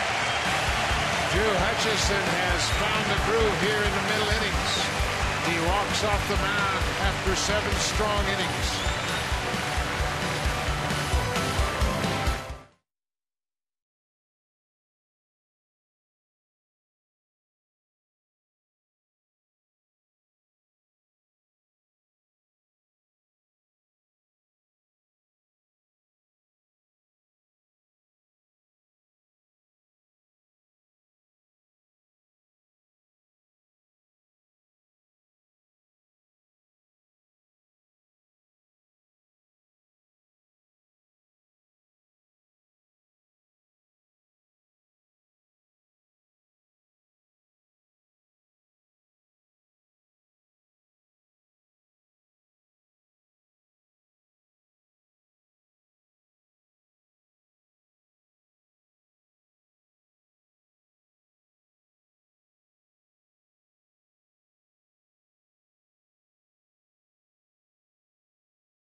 Of former Jays on the Oakland A's, and you'll get a chance to see some more of them at the end of this month as the Detroit Tigers pay a visit to Rogers Center for a 3-game series. Friday, August 28th, the 29th, and 30th. You'll see Daniel Norris, possibly Matt Boyd, who both have pitched for the Tigers in the rotation. Go to BlueJays.com for more information. Buck? Thank you very much. Should be an interesting reunion. David Price will get to see some of his former teammates. Get to see Daniel Norris and Matt Boyd. Blue Jays bat in the 7th for 1 Blue Jays. Arnold Leon, the right-hander, in relief. Evan Scribner retired all 4 batters he faced. A couple of strikeouts for Scribner. He'll turn it over to Leon. There's his numbers in 8 games. Blue Jays saw him when they were out in Oakland on the 23rd. He tossed a career-high 3 1/3 innings against the Blue Jays out there. This is his 5th stint with the A's this season.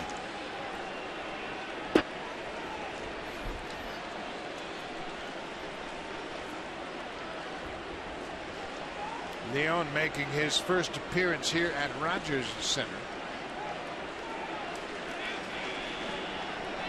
Ben Revere looking for his first hit. He's 0 for 2 tonight. Takes it up and away.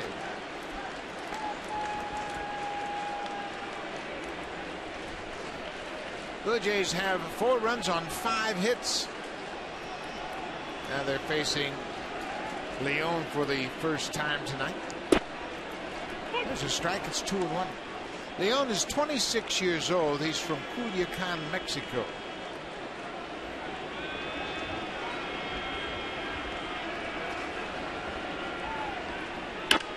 He pitched in the Mexican League 2006 and 2007.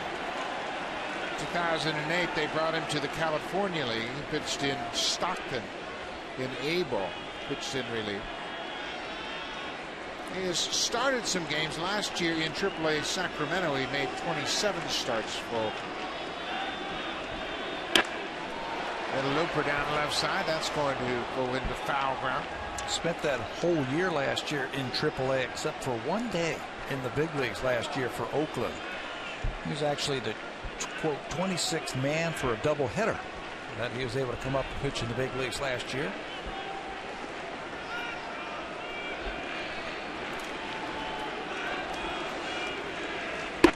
Upstairs, some of you Canadian fans may recognize the name of Arnold Leon. He pitched against Canada in the World Baseball Classic in 2013. Logged just a 1/3 of an inning, was charged with a run on 2 hits. There's a deep drive to right. Get up, ball. Reddick on the track. He hauls it in. Ben Revere making a bid for a home run. Falls short, just a stride short of the wall in right. Well, I thought he had his first Blue Jay homer, didn't you? It sounded like it was going to be a home run. The trajectory looked like it was going to be a home run, but it was run down by Reddick in right field. You could see Ben shaking his head. I thought he had one. You know, they have opened the roof, and the ball has been knocked down. During batting practice, the ball was flying out of here. With the roof closed. Troy Tulowitzki 0 for so far tonight. He's 0 for 3. A couple of ground outs and a strikeout.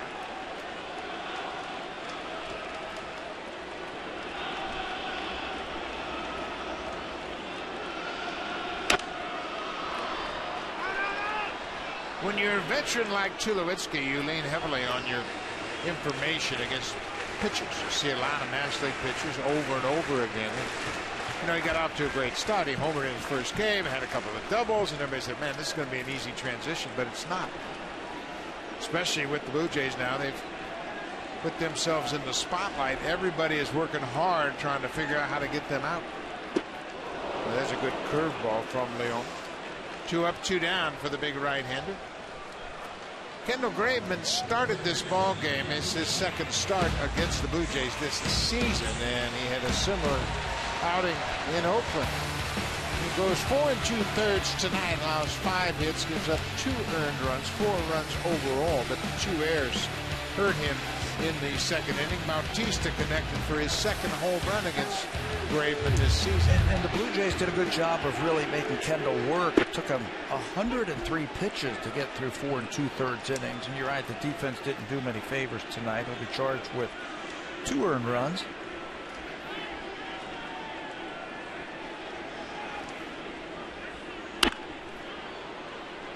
Donaldson sat back and was looking for that curveball, but pulled it foul.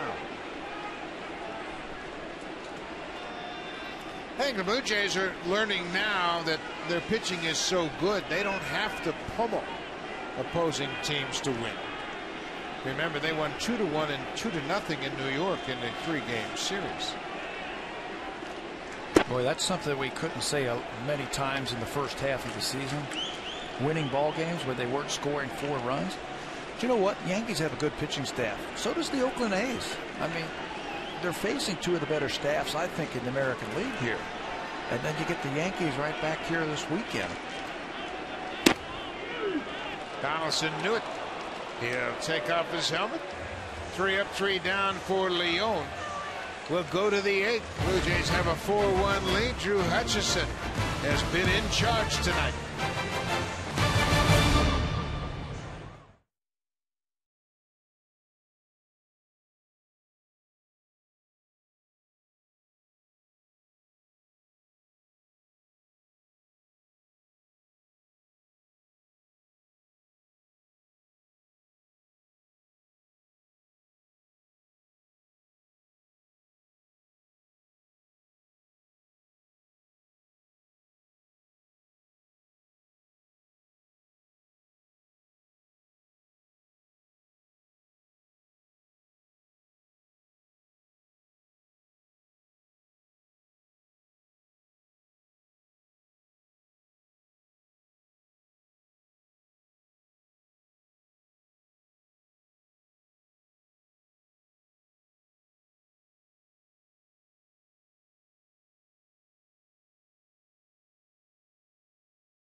Carlos Raonic, and you can watch his match on Sportsnet 360. The women's matches from Montreal are going on right now on Sportsnet 1, and of course you can watch the Blue Jays game as well, either by flipping around or doing it on the Sportsnet app or on MLB.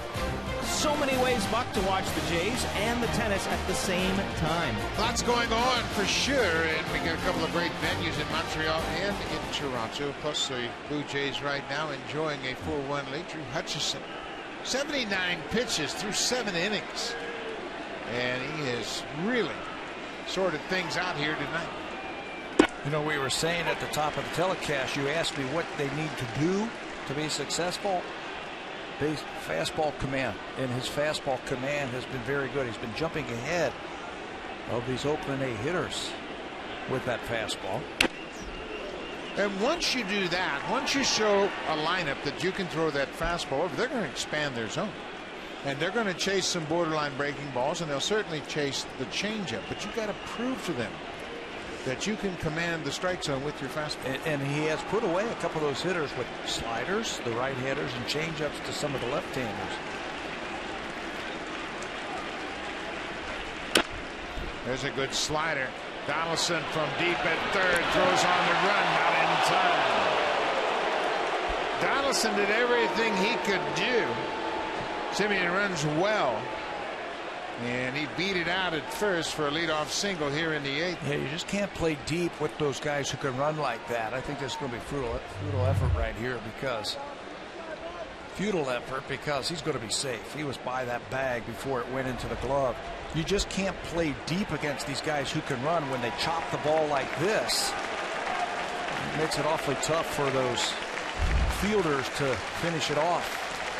Well, Simeon credited with an infield hit. That's just the 4th hit.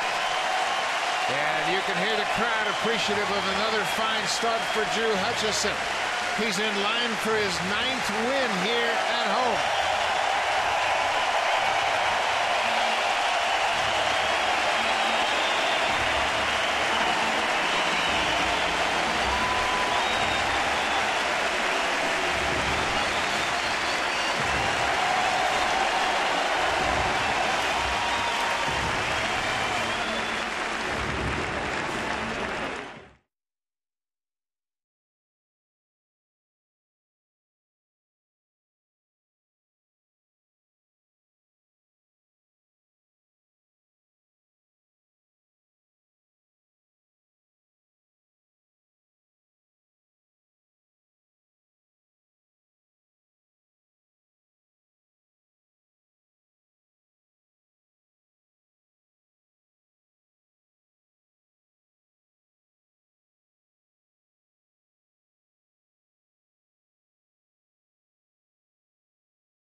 The 2015 Honda Civic is Canada's best-selling car for 17 years in a row and the official vehicle of the Toronto Blue Jays.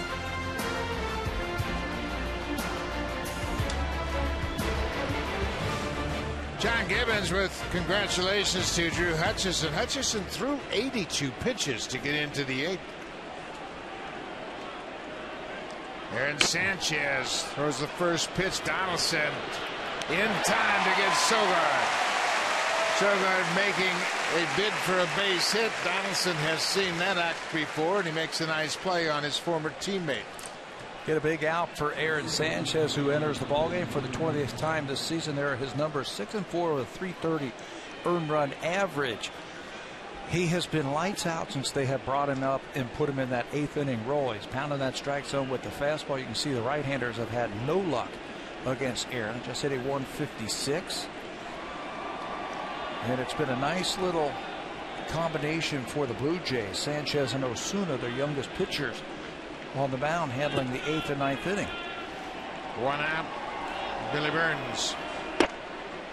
Sanchez had a 1-2-3 8th inning on Saturday in the 6-0 win.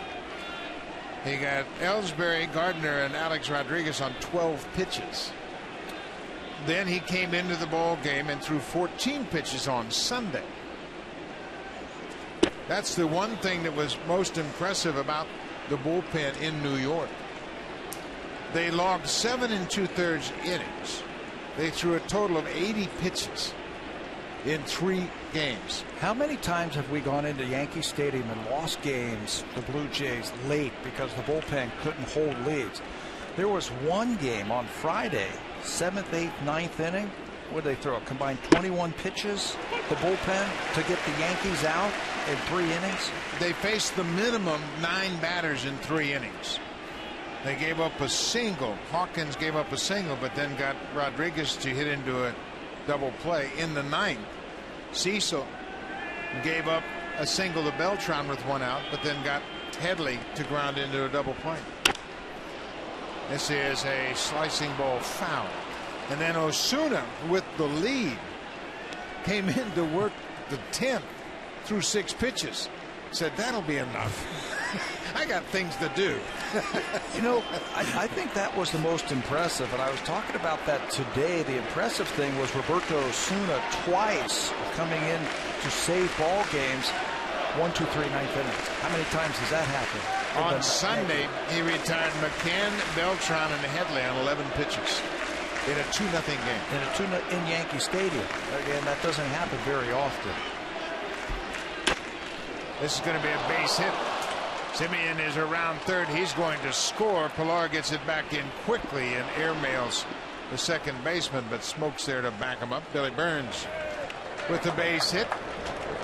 It's now a 4-2 Blue Jay lead.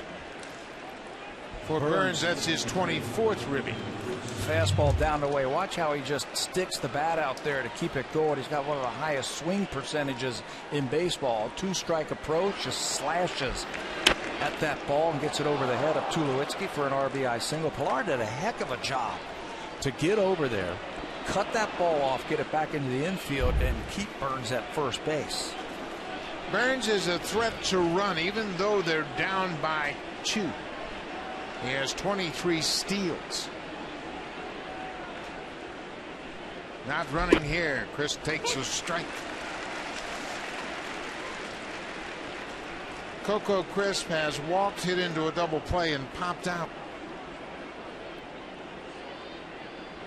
Burns was picked off for the first time in his career on Sunday by Mike Fiers of the Astros.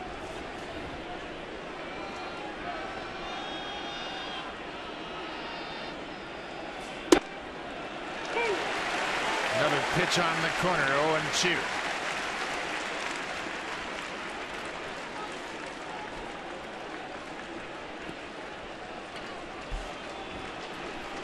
Sanchez worked out of the bullpen last year when he was called up from the minors, and despite the fact he began the season as a starter, he looks right at home again out of the pen. How about a 3-pitch strikeout? 2 down. Let's check in with Jamie Campbell.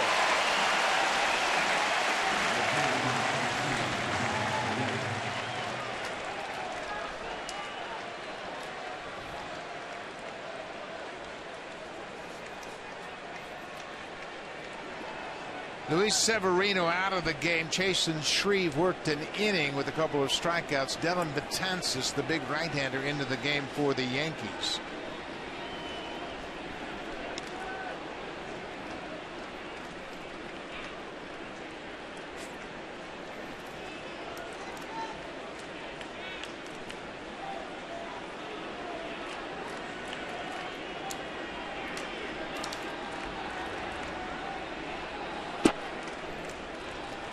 Josh Reddick had an important at bat in the first. He was ruled out on an inning-ending double play. The A's manager Bob Melvin asked for a challenge, a video challenge, overturned the ruling on the field, and the A's would cash in. Danny Valencia hit the next pitch for an RBI double. Right back to Sanchez. That'll do it. Sanchez retires Reddick to close out the top of the 8th, 4-2. Time now for Blue Jays Central Update. Here's Jamie Campbell and Kevin Barker.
The Civic, Canada's best-selling car 17 years in a row, and the official vehicle of the Toronto Blue Jays. 5th inning, Blue Jays are leading 3-1. Then Jose Bautista steps to the plate, gets this hanging breaking ball from Kendall Graveman, and he's going to drive this one right out of the ballpark for his 27th home run of the season. That is tonight's drive of the game, and it was a big one. It was an add-on run for the Blue Jays, pushing the lead to 4-1 at the time.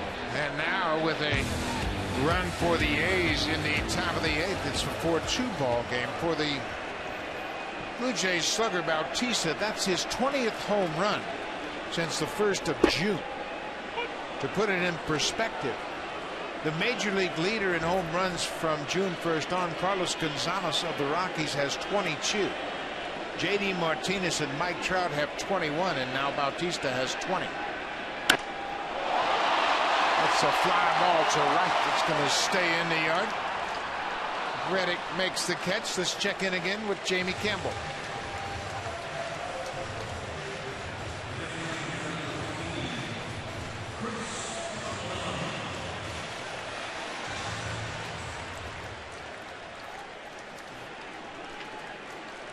Hector Santiago for the Angels against Carlos Rodon for the White Sox. Chicago White Sox just have had a disappointing season, 52 and 58 at the start of play. The Angels, they've lost 4 of their last, they've won just 4 of their last 10. They've hit some hard times. They're running into some good pitching, and the White Sox, Chris Sale, Rodon, Smarja, Quintana, they've got some pitchers over there. Colabello drives it to right. Reddick is back. He's not going to get it. It's off the wall. Colabello is headed for second. Reddick can really throw, and the ball is not held on to. Boy, what a good throw by Reddick, but Simeon just couldn't make the grab on the one-hop throw. It was right on the money. You know, you got a Gold Glover out there in right field, and Reddick, and he looked like he was surprised just a little bit on how hard this ball was hit, but he recovers, catches, and throws a strike. But it's a short hop for Simeon. He just can't come up with it, and Colabello is going to have a double. Look at the aggressive play, and that's a good time to run right there. Try to get yourself into scoring position with less than 2 outs. So Colabello hustles himself into a double tonight, and he will be lifted for a pinch runner. Chris Colabello 3 for 4 tonight with a pair of doubles. He scored the first Blue Jay run in the second after hitting a leadoff double. Cliff Pennington, the former A, he is out as a pinch runner. Pennington showed up in New York and got an opportunity to come off the bench as a pinch hitter in the seventh.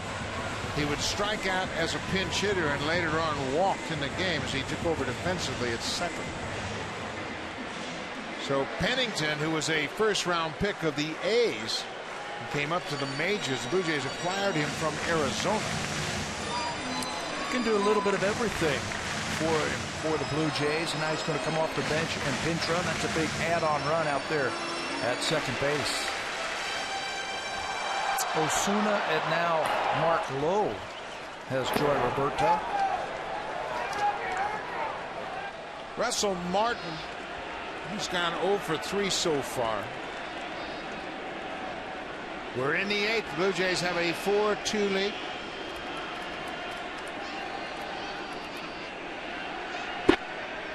First pitch slider for a strike.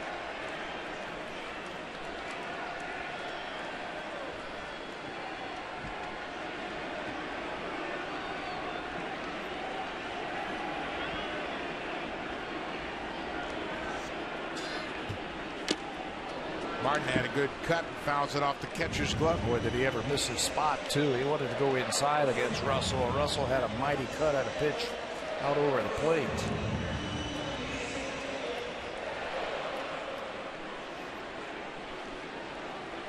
First baseman Justin Smoke, switch hitter, is on deck.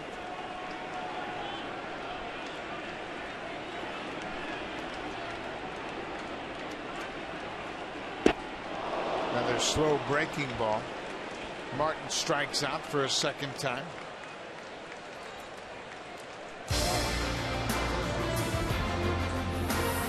The 2015 Honda Civic is Canada's best-selling car for 17 years in a row and the official vehicle of the Toronto Blue Jays.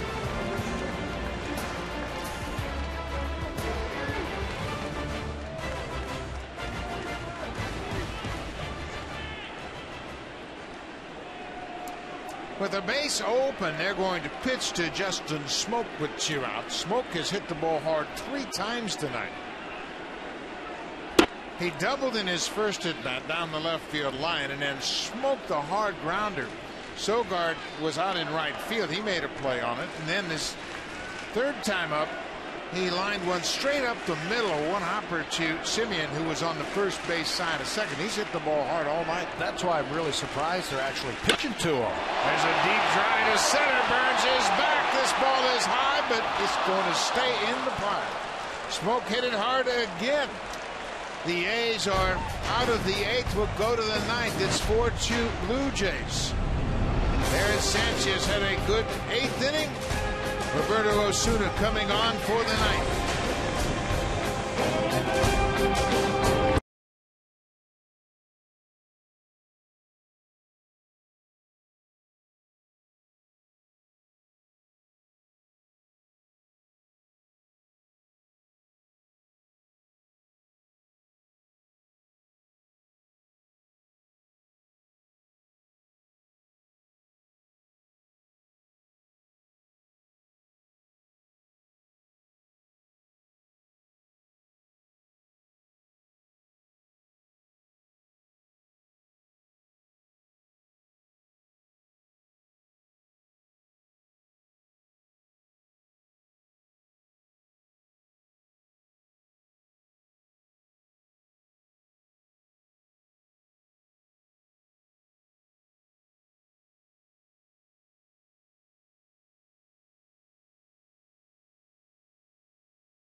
became the youngest ever to pick up a save in extra innings when he saved that game in New York on Friday night. So what does he throw? He's got a great fastball. We've seen him reach 97, 98 miles an hour, and he will use that 72% of the time. He's got very good command and control with that fastball. The changeup, it's a pitch for him that he'll use 16% of the time, and it's a good one. With that fastball and changeup combination, pretty good. His slider, I think, is a work in progress, but you can see he throws it hard at 87.5 miles per hour. To me, it's getting better and better the more he uses it, and if he can pick up that third pitch, he's going to be pretty good. We mentioned he had a great run in New York, very efficient in his 2 outings. 6-pitch save on Friday, and 11-pitch save on Sunday.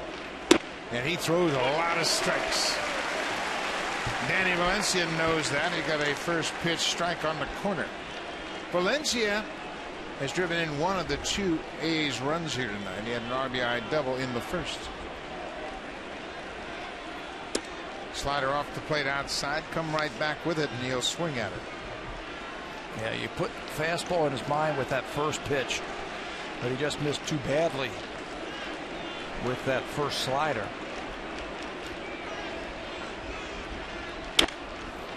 Fastball in a great spot. Look at those 2 fastballs down and away. Hitters can't do much with that pitch, even if they square it up. They have to reach for that ball, and they just can't get enough juice on it. Struck him out, Valencia, last time with a slider. That was in the 4th inning. There it is. Got him again.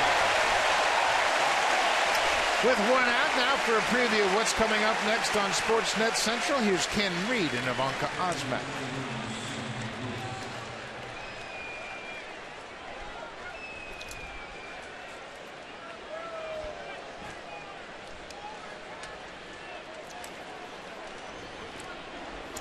Thank you very much, Ivanka. That's all coming up right after this ball game, so stay tuned for that. Stephen Vogt 0 for 3 with a strikeout. He goes after the first pitch. Remember, way back in spring training, there was some decisions to be made about Miguel Castro and Roberto Osuna.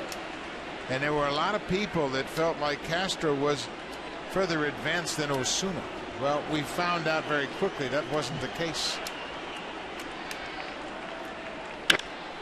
There's a fly ball to right. Bautista's got room.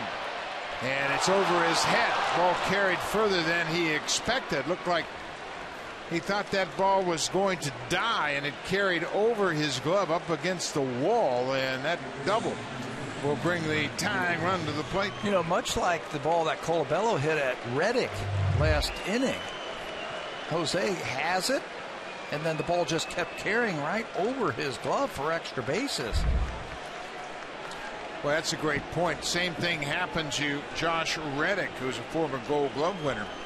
He looked like he was tracking the Colabello fly ball, and it sailed over his head for a double.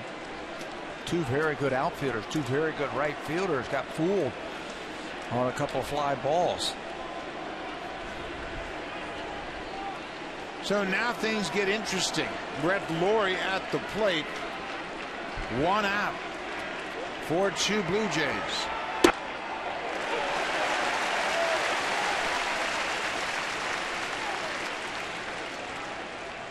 Osuna is absolutely amazing in his ability to control his emotions.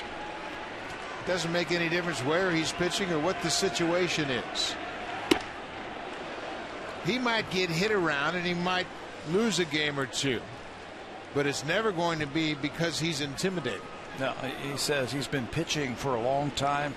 Read a story about him where he went to Japan when he was 12 years old, and he stayed there for 4 months. So, even at 20 years old, I don't want to say he has seen everything, but he certainly acts like he has seen everything. He's seen a lot more than most 20-year-olds, that's for sure. Great crowd on hand. It's been another terrific game. Blue Jays trying to stretch their win streak to 9.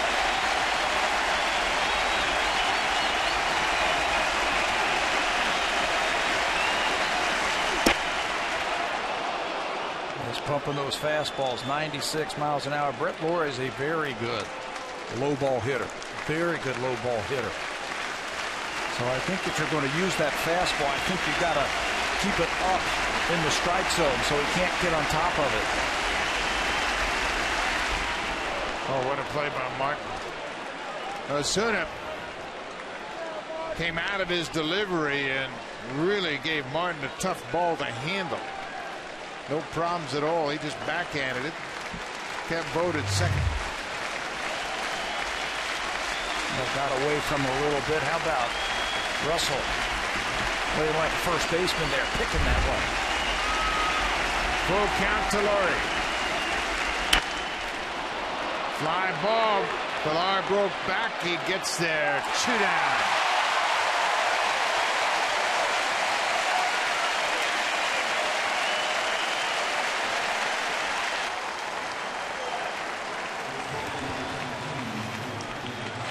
Two outs for Osuna.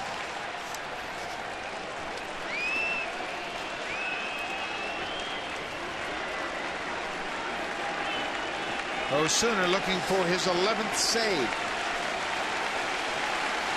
Mike Davis has got some power. I think you got to keep the ball away from him.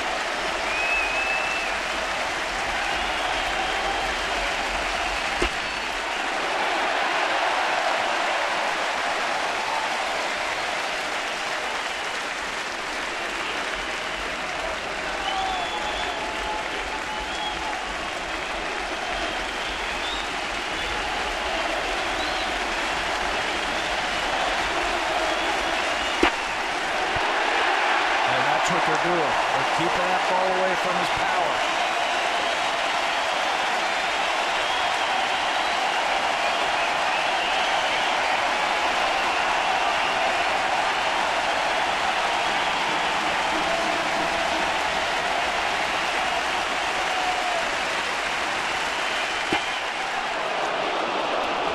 Before the trade deadline period, the Blue Jays were 7-40 when they scored 4 runs or less. A win right now would make it 4 in a row, 4 runs or less. Got it. Oh, what a changeup. Ball game.